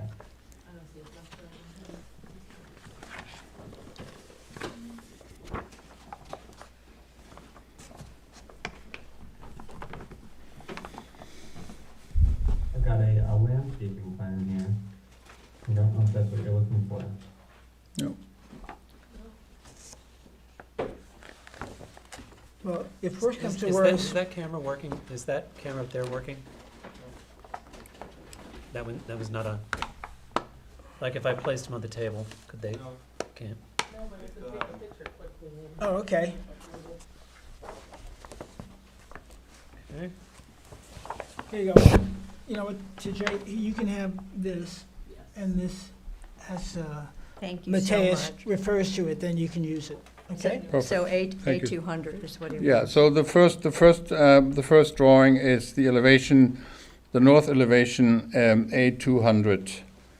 And it shows the removal of those side lights. Let's just wait until we have it on Yeah, the I'm screen. just going to do it. Thanks, TJ.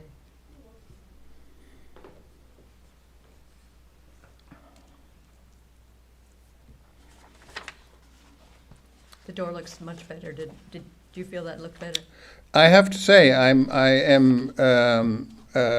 was very pleased with your comments, and it made, I mean, it was sort of, there's a point where maybe I went a little bit too much with, another sidelight here and there, and taking it out brings it back to the sort of clean lines, what was the initial idea of this building. What you're looking for, yeah. Yeah, and so, it cleaned it up, and I think it looks very good. And the proportion of the entrance door is also good. It's now 4 foot wide, which is, I think, a good massive entrance door. The window above is same in proportion and in dimension. And 4 light. And so it all works out. Yeah.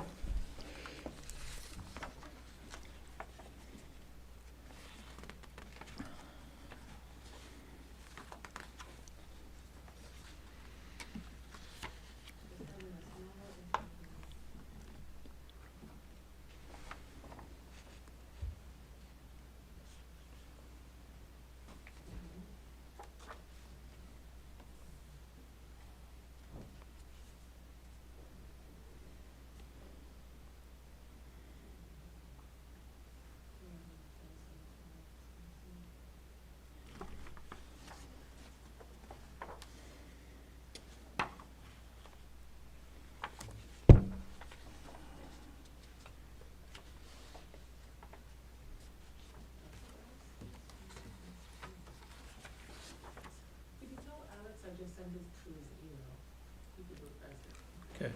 Alex, did you hear that? No, I'm sorry. Oh, So Jay just sent it to you via email. Okay. It's A200 that we're looking at.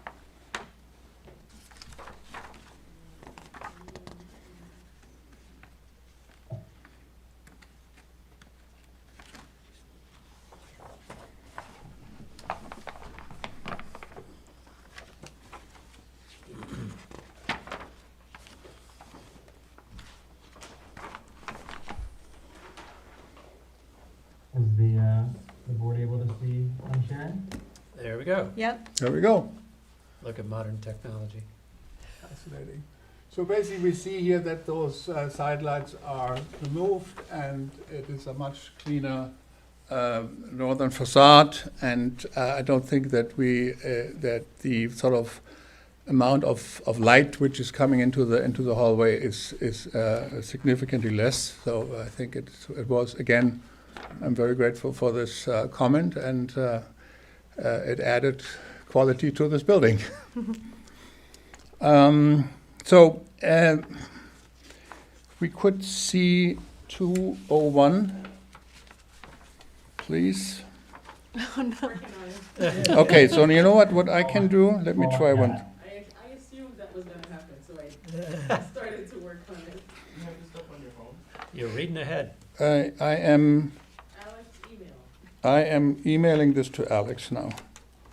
I just sent you one. Oh, you'll send him 201? But you have the file? The updated file? It's a big file, so I don't.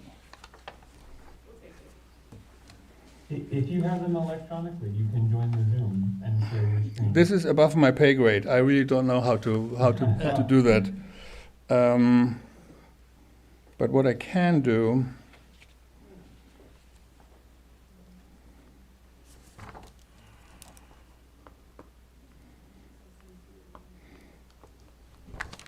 Alex, you have 201 sent to you.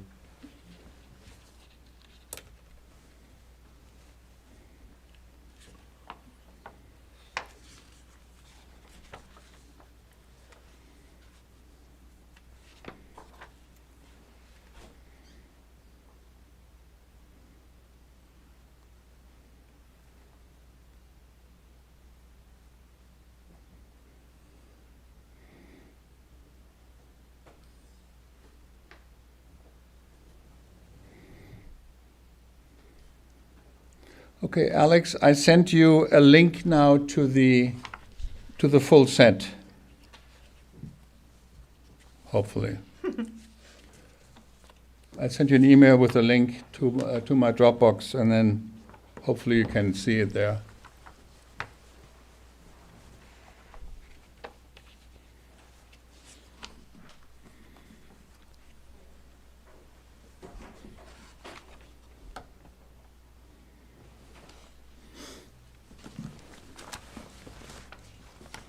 while we are trying to figure this out, I also want to point out that we, on page A500, we made a close-up of the entry and showing the dimensions of the exterior lighting, and it is about 12 inches high and 9 inches wide, and I think 5 inches deep.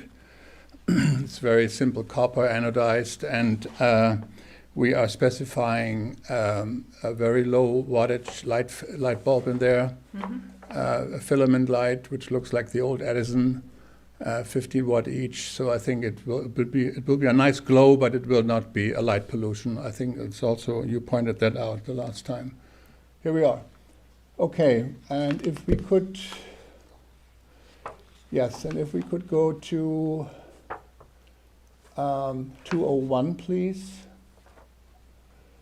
So what 201 shows is the number 3 on the items which we discussed in our last meeting, which is a screen to the western side of the building and the neighbor.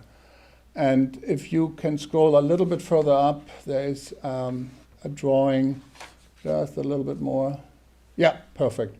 So the elevation on the left side shows here a solid wall, which we introduced. It's 5'7" high, and it goes through the full length of the building.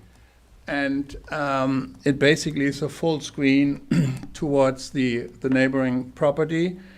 And you can see also on the other drawing here a perspective that we see what this wall looks like. And we picked up the same siding and the same details in order to make it look sort of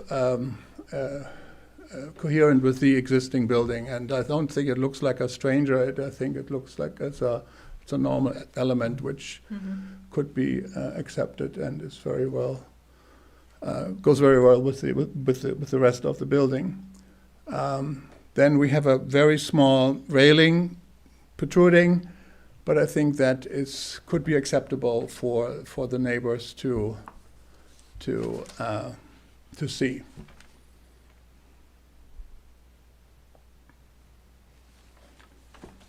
I think these were the items we discussed. Okay. So, any comments, Sarah, Mark? I think the improvements to the front of the house are amazing. I think they've actually focused more on the front door. I think the front of the house looks great. The only concern I have is that now you put the wall up, but that balcony on the second floor in square footage is the exact same size as the family room downstairs at 20 by 1610, right? Let me see.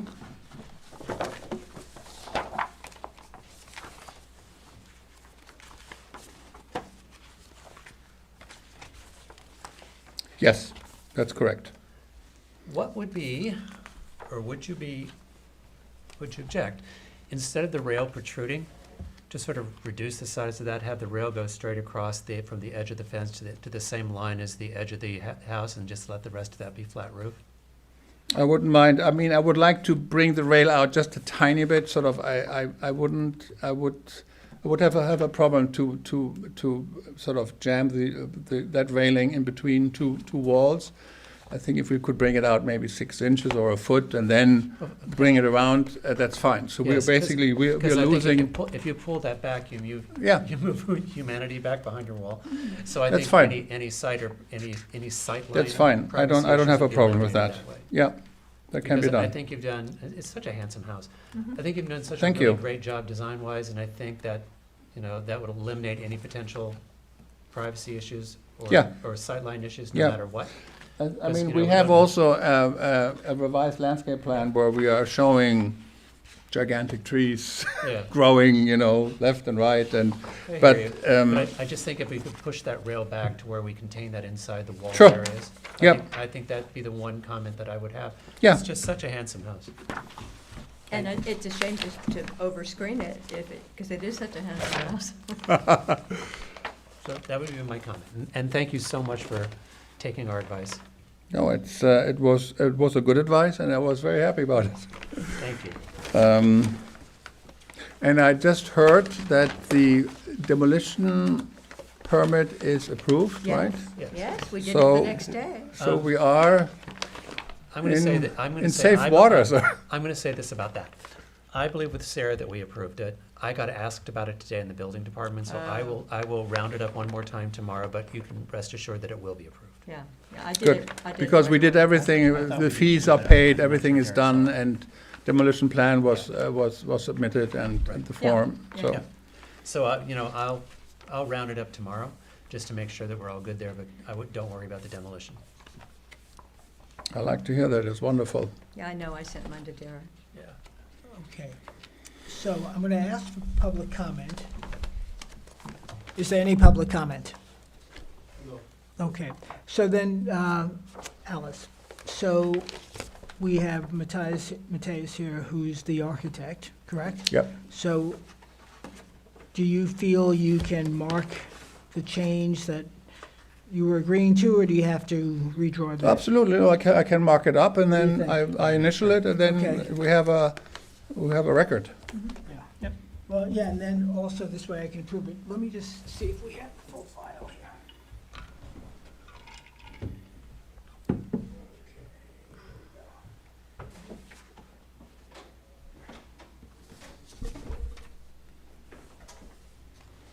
Okay. So I've got two sets of plans dated the 23rd. Yeah, these are the new ones, yeah. Those are the new ones. Right, so I'm gonna let you mark those. Perfect, can I do this? And Yes. initial the changes you make. But what is he marking? Is what's going to be the dimension of the rail beyond that wall? 1 foot. 1 foot? Yeah. Okay. Great. 6 inches. So Foot- just a mark foot's that fine. so the building department will know. And then I move that we accept the application. Let me get my agenda out here. SKH, it's number Thank you. 9. SKH Wicked Pod Road at 522 Wicked Pod Road. With the drawings as submitted, date stamped the 23rd and modified by the architect herein to have the railing extend 1 foot beyond the wall. The wall. On the south elevation. On the south Yeah, on the elevation. south Thank you. Okay, great. Second on that? Second? Second by Mark, all in favor? Aye. Aye. Great, okay. So, good. Matthias will let you do that while we get our stuff in order here. Thank you.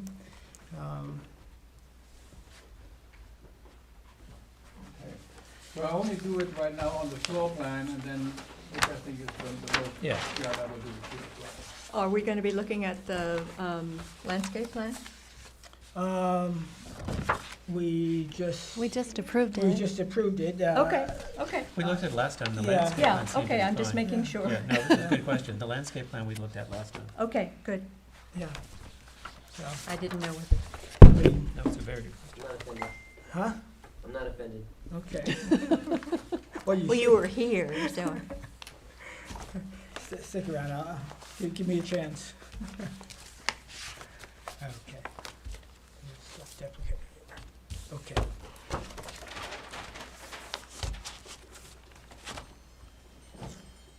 All right. So while Matthias is doing that, we can continue on. The next application was that of Robert Kornstein. That was adjourned at our last meeting to the 12th. And the same is true of the next application, Gil Flanagan. That was also adjourned to December 12th. Is that what you show, Alice, as well? Correct. Correct, okay. Then the driveway gates non-historic Belinda Reingold at 48 Harvest Lane. I showed that as being adjourned, so I assume that was an existing adjournment? Yes. Okay, great. So then the next one is driveway gates for Andrew Baker at 86 Edwards Lane. Thank you for your time. Thank you. Thanks, Dean. Thank And you. it's not midnight. No, this is very good.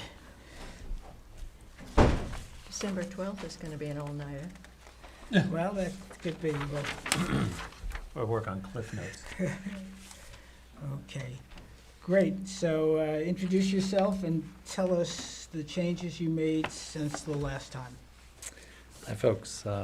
Michael Merritt from East Hampton Fence and Gate. So, yeah, it was really just a formality of updating the drawing to talk about some of the things we spoke about at the meeting. We submitted it, bring it down to 4.6. Okay, Is, and the keypad is in the column, I see, so that's good. The spacing is greater than the spindles, or, right? Yeah, yep, you can see the spacing is, You've got a 1 3/4 spindle, and you've got 2 1/4 spacing between them. yeah, thank you. Okay. So I don't think there's, unless there's a public comment, the material is, as you stated here, recessed panels white, TYP painting cap. I'm sorry, is it wood or is it? Yeah, it's cedar. Cedar. It's cedar painted white. Okay. I move you accept it. Do you want to write that on the, it doesn't say so, does it? I'm sorry, Mark.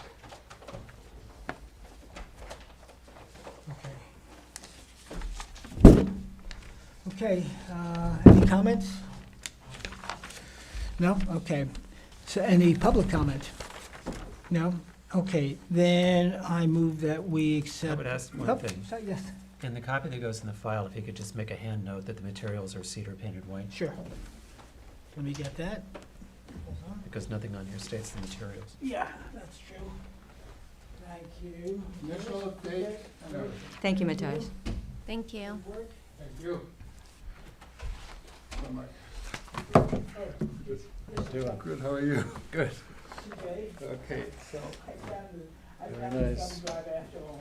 Oh, really? Your folders are so Found it? big, I'm not surprised that you didn't see it, it's behind. Okay, good night, thank you. Good night, thank you.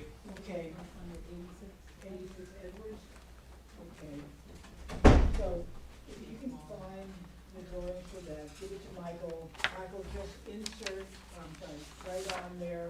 Painted initial cedar. back, that the material will be cedar painted white.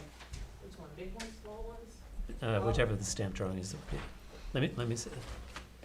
Which one has It needs to be the one dated November 18th. I mean, in general, once these things are painted white, I know. Yeah, I mean, whether it's mahogany or cedar or well, it's for the even- record. Thank you. even a composite, you really have no idea. So. There's certain We know. differences. Do you have a, If we go by while they're under construction, but for the record, one of the things which you require is materials and color. So just if you write it on there, that would be great.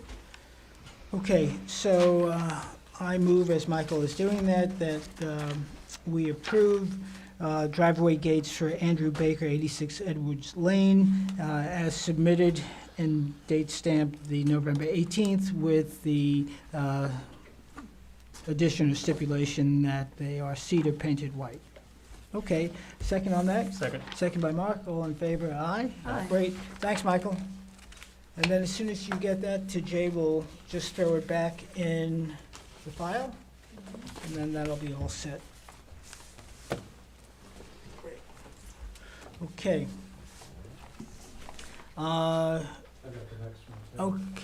Okay. So driveway gates for Christopher Brady at 121 Moses Lane? Yep. Okay. This is a new application. We received affidavits there in Great, order. thank you. So So introduce yourself. You've got gates great. before 9 o'clock, you should be really happy. That's, I was told midnight, but I've been looking for an excuse to come to one of these meetings since I moved here a year ago. So this was like, this is perfect. We've been very well behaved. Yeah, no, this Yeah, is well, great, this is great. For the most part.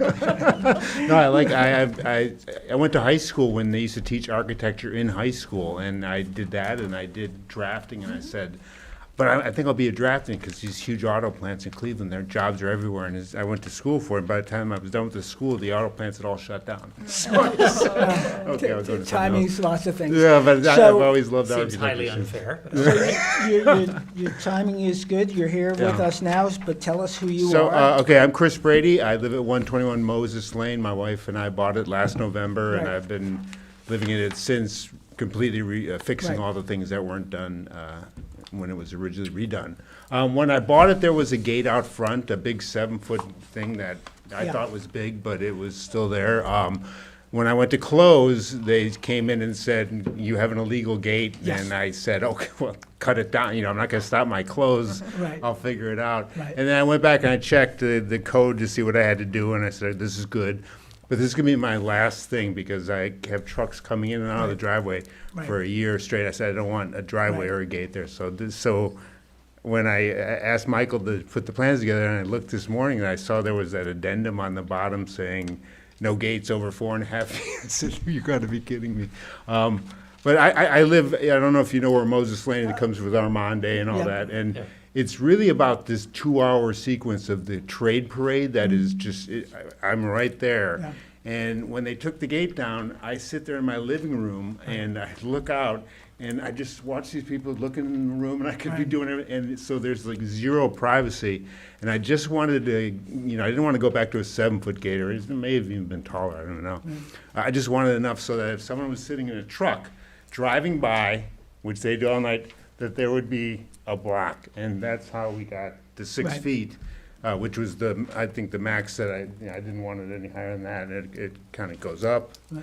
you know, it's got a thing, and so that, the real reason that I'm begging here is, it's odd, and in the winter it's even worse, Right. because that is our TV room and family room and all that, so all the other stuff, I understand why you put that letter out there. I'm just saying, I wish I Right. would have known. I would have been here in June. Well- But I rest my, Okay. on the mercy of the court, I know it's your No, no. decision. but Well, Michael one, can talk one, to we're me. not a court of law. Two, you surely don't have to beg. Three, I'm glad that it was acknowledged that the prior gate was an illegal Yeah. gate, and in part because of its, well, it was just It's fine. put up. The guidelines do exist, and as much as I can appreciate your desire to have a 6-foot gate, the gates, your neighbor at 127 Moses has a gate that, by coincidence, corresponds to the standards. It's 5 foot at the column, and it sinks down to about Yeah. 4 feet And or so. But it's also attached to the fence that goes across, right? Right, so it's a gate, so the anyway. new, the new code says I have to be back X, right? So I designed this to go back to the hedge line. Like, Well- the front fence is there, my gate sits far enough back so an emergency vehicle can pull into the drive, right? And so that's. the- Well, Can we you- just can need you to say speed at the it mic? up. I'm sorry, I'm That's sorry. that's not a new code. I'm used to Okay, it. Yeah, so, so I'm putting it behind my hedge line, right? And there's Well, already a gate. okay, so what we don't have here and would be helpful is Site. where it's going to be on the site. Yeah. I'm assuming, in the absence of anything else, and I assume my board members are as well, that it would be in line with the picket fence there. No, it will be behind the hedges. And by how much? So there's. Well, you have to be if 18 we- feet off the street. Yeah, it's, the hedge lines go back where the gate is supposed to be, I don't know the exact number. I could walk it off, but I'll Right. lose the microphone. Yeah. So you have the picket fence that goes all the way across, Yeah. right? Behind that picket fence is a set of hedges that go up 8 Yeah. feet. And then behind the hedges is where I would drop the 2 posts for the gate. So that's already well Right. past I think Right. you have to sign that. All right, so what we're gonna need is, we're gonna need a site plan. We Yeah. did To that already. consider- It's been submitted. Let me take a look in the folder. Alex, do you have a site plan for this? No, to there, right behind the hedges, yeah. So that's the property line. There was a copy of a survey And we submitted with We this proposed the gate to be Do you back do you there. have it Mhm. electronically? That's correct? Yeah, yeah, because there's hedges here, Yeah, yeah. yeah. But the fence is right at the, So I think the answer is, Here we There you go. go. Pictures are worth 1,000 words. There you go. there we go. So this is where there's a fence running right there, and their driveway goes right to the fence, right? I'm dropping it back to the new distance, right? And here is a large 8-foot hedge, Uh-huh. right? So then it would drop right down to the 4 Can you and a talk half on the foot. mic? I'm sorry. So then, Right. you understand what I'm saying? So it would be set much farther back than where he has his. He has his right by the street. But it's pretty much code requires it to be at least a minimum of 18 feet off the Yes, street. yes, So it's but his isn't code. What, well, let's talk about yours. Yeah, no, The no, I'm code saying- requires I'm it to be saying, but 18 that's feet, it, yeah. so, well, Yeah. I care about your gate. Yeah. So you're more than 18 feet off the street. Yeah, yeah. Okay. Yeah. I would say it's probably 30 feet off the street. Great. It's probably 20 from the edge of pavement to the property Yeah, line. I can't see scale. And Okay. he's another 10 Yeah, because feet. you've got the easement, you have the driveway across the easement, and then, so you're fine. From our perspective, for depth, you're fine. Okay. I still think that we have the code, and it's a small property, or we have the guidelines, and I'd like to see a smaller scale gate. I would too. So, Is there any way you can figure out a mock-up in which the horizontal sections provide what you need as The far as? blocking. Yeah, I'm not sure. I didn't, Say that again? yeah. well, I was just thinking that if we go down to what we've always require, I mean, what we talk about as a pony gate, the 4 feet, is there any way that the horizontal section of the gate itself can be made so that it's blocking the view of I'm the not sure. trucks? Can you answer that? Well, the problem is, the lower these gates get, Mhm. the harder it is to achieve 50% transparency. hmm. And I suppose you could even argue that, a gate that curves up Mhm. helps with the percentage. A gate that goes straight across, probably you lose another 10%, so it gets even more challenging when you don't have a curve up. Okay. So, what, I don't know, that's a, from an architectural feature, we've got 3 properties. Your neighboring property that has essentially a 4.5 foot gate. You've got diagonally across the street, I think it's 122, has a 4 foot gate. And I think it's a cute consistency to maintain that. So I would be inclined to stick with our guidelines, and guidelines or not, I think what's in harmony with that neighborhood is a gate that is of the size and scale of the neighboring properties.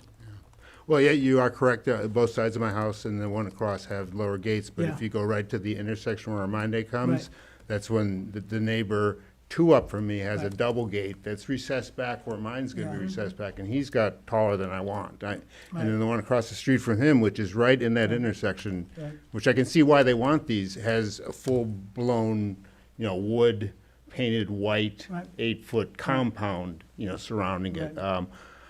Aesthetically, I agree. It can don't be. swear that gate is legal. It's really. I I just. don't swear that gate is legal. Yeah, Well, it's probably again. probably not, I yeah. Yeah. Yeah. So do, anyway, is it or it doesn't matter. I'm just saying that that is like the thing you read about in the paper, the trade parade that has that problem there, and I'm sitting right there, and I got kids, and I got pets, and and you could just walk by a little 4-foot gate and look inside, and I was here last winter where I saw people walking up and down my neighbor's driveways with balaclavas on, and then the next morning there was 5 cars stolen right there. So it's, privacy and security is important to me and my family, but I'm not going to fight you guys, because I can't fight City Hall, but. We all have that concern. Our purview is over the architecture and the style and the nature of it and what's harmonious. And in terms of the other gates, they may or may not be legal. They may have been approved or put up prior to us providing guidelines, which were voted into the code as guidelines. So Those guidelines voted in by the town board? the With the trustees. the Town trustees guide or- The village trustees. The village Yeah. trustees. the as guidelines, Yeah. not as code. So but that's as- where I'm but begging as you. guidelines, right. I'm literally begging And you. you don't have to beg. Because 4 feet. But here's what I'm Did that going have to a tell public hearing? Did that have a here's what I'm public going to tell hearing? you. Right now, you're telling me that the bottom of the cap is at 5 foot 5 inches, but there's almost a foot drop from the bottom of the cap to the top of the top rail on the left-hand side of the skate. Okay. So Okay. if I'm looking at the gate itself and not the post, if you drop the post down, the top rail that you have here is probably at about 4'6". Yeah.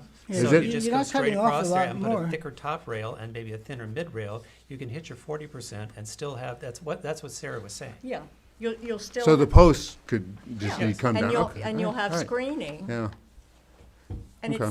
it's 4 foot Can we do that? something, isn't I'm it? going to ask my expert. It's on the application. Loving architecture and knowing anything about it, how to do it is. My, So like, my, here's almost the same gate Mhm. from the previous application, with a Mhm. much more, If you make the top rail a little more robust, and maybe the top and bottom rail don't put a mid rail, but You're that's, saying- that's a construction thing. And you might even just do a little. Yeah, yeah. 6, 7. Yeah. this is a pretty So Michael, elaborate cap, similar but- to what you but did at 86. Because Yeah, you. that's you- what I'm showing yeah, now. Yeah. Exactly. That's what we're looking at. So let's do this. We can't design it here tonight. Why don't you folks take the guidelines, which you've seen. Drop the Mike- post. Michael has a sense, drop the post, drop the height of the gates, and Right. Take some set paper, Christopher, and do a mock-up. Okay. So that you see, Yeah. you can actually put it up there You Yeah. could eliminate and the, see. you could eliminate the pickets on the top. It's and- 4 foot something too, isn't it, Mark? It's It's not. 4'6". It's four four- six- it's 4'6". Yeah. Yep. It's not All 4 right. feet, it's 4.5. All right, so we'll tap that, that'll be Which is good. about the height of And then- of the It rail wa- in your.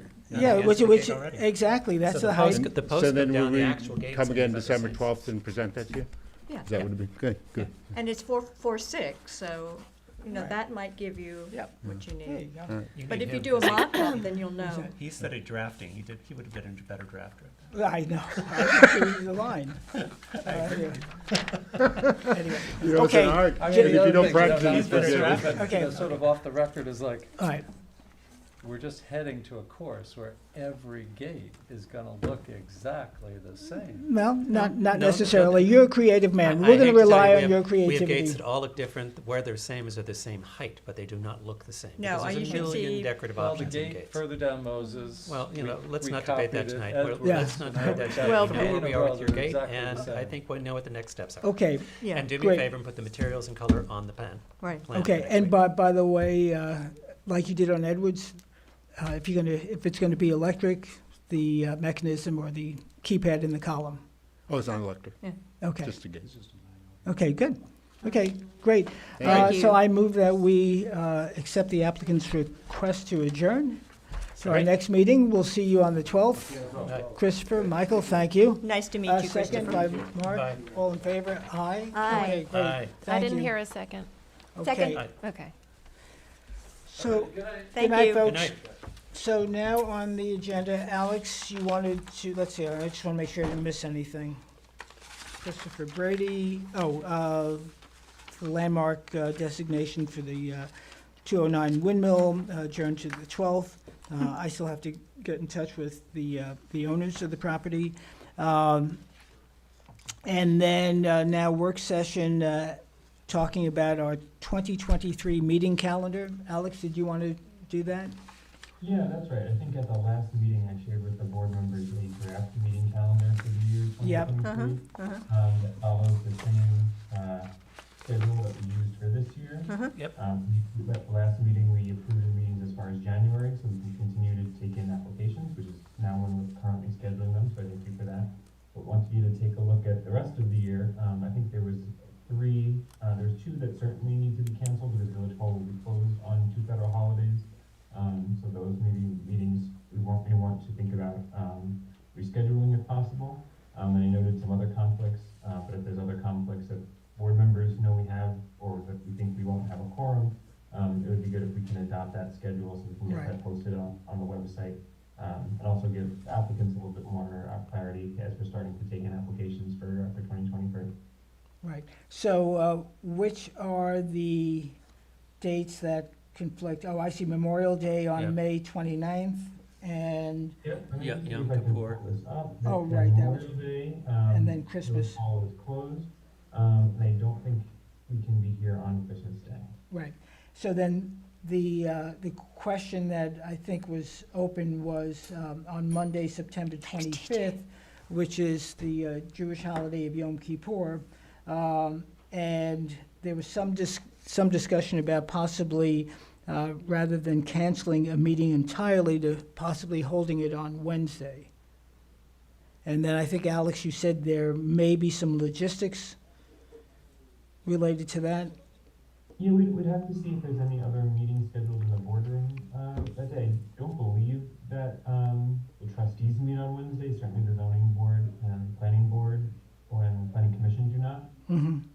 We just have to know well enough in advance so that we could adjust the notice schedule and application deadlines and things like that. Okay. My similar question, if we could look at, because going from that time of year to go from May 15 to June 12th is a long time. So if, I understand we're going to cancel the 29th for Memorial Day, but is there either earlier that week or, I don't know, I just feel like going from May 15th to June 12th, that time of year, is going to make the June 12th meeting untenable. So if we could find a substitute day around, and you leave it to you, Alex, to look at the calendar to figure out what it is around May 29th that can work. Even if it's a little later, and we keep the June the 12th, even if, or like June, I don't know what date that would be, but I just feel like that time of year to go a month is not fair to residents. Okay. And so if we can find substitutes for those 2 days, as Mark was saying, for May 29th and then for Monday, September 25th, because that's also a busy time. Yeah. As we've experienced this past couple of months. I think we're fine having one meeting in December, just have one meeting in December, Yeah. because people all adjourn there anyway. Mhm. I just think not around May and Yep. September. So. Okay. And Yes. To put that, those 2 dates on the following Wednesday, if that works, we could check our the calendar to see if there's any conflicts there. That would be great. Yeah, that's fine. And I would like to, we've got 13 carryovers now on December 12th, and I would hope that maybe you can take pity on us as far as the amount of new matters scheduled for December 12th. So the new matters would have already been taken in and advertised at this point. Okay. Okay. But I believe it's a very small number of new applications. Okay, good. Okay. All right, great. If there's no further business, then I will move that we close this meeting of the Board of Architectural Review and Historic Preservation, November 28th at, what's that, 8:10? A new record. A second on that, please. Second. By Sarah, eagerly, and Aye. all in favor? Great. Aye. So, good night, everyone. Thank you. Thank you, everyone.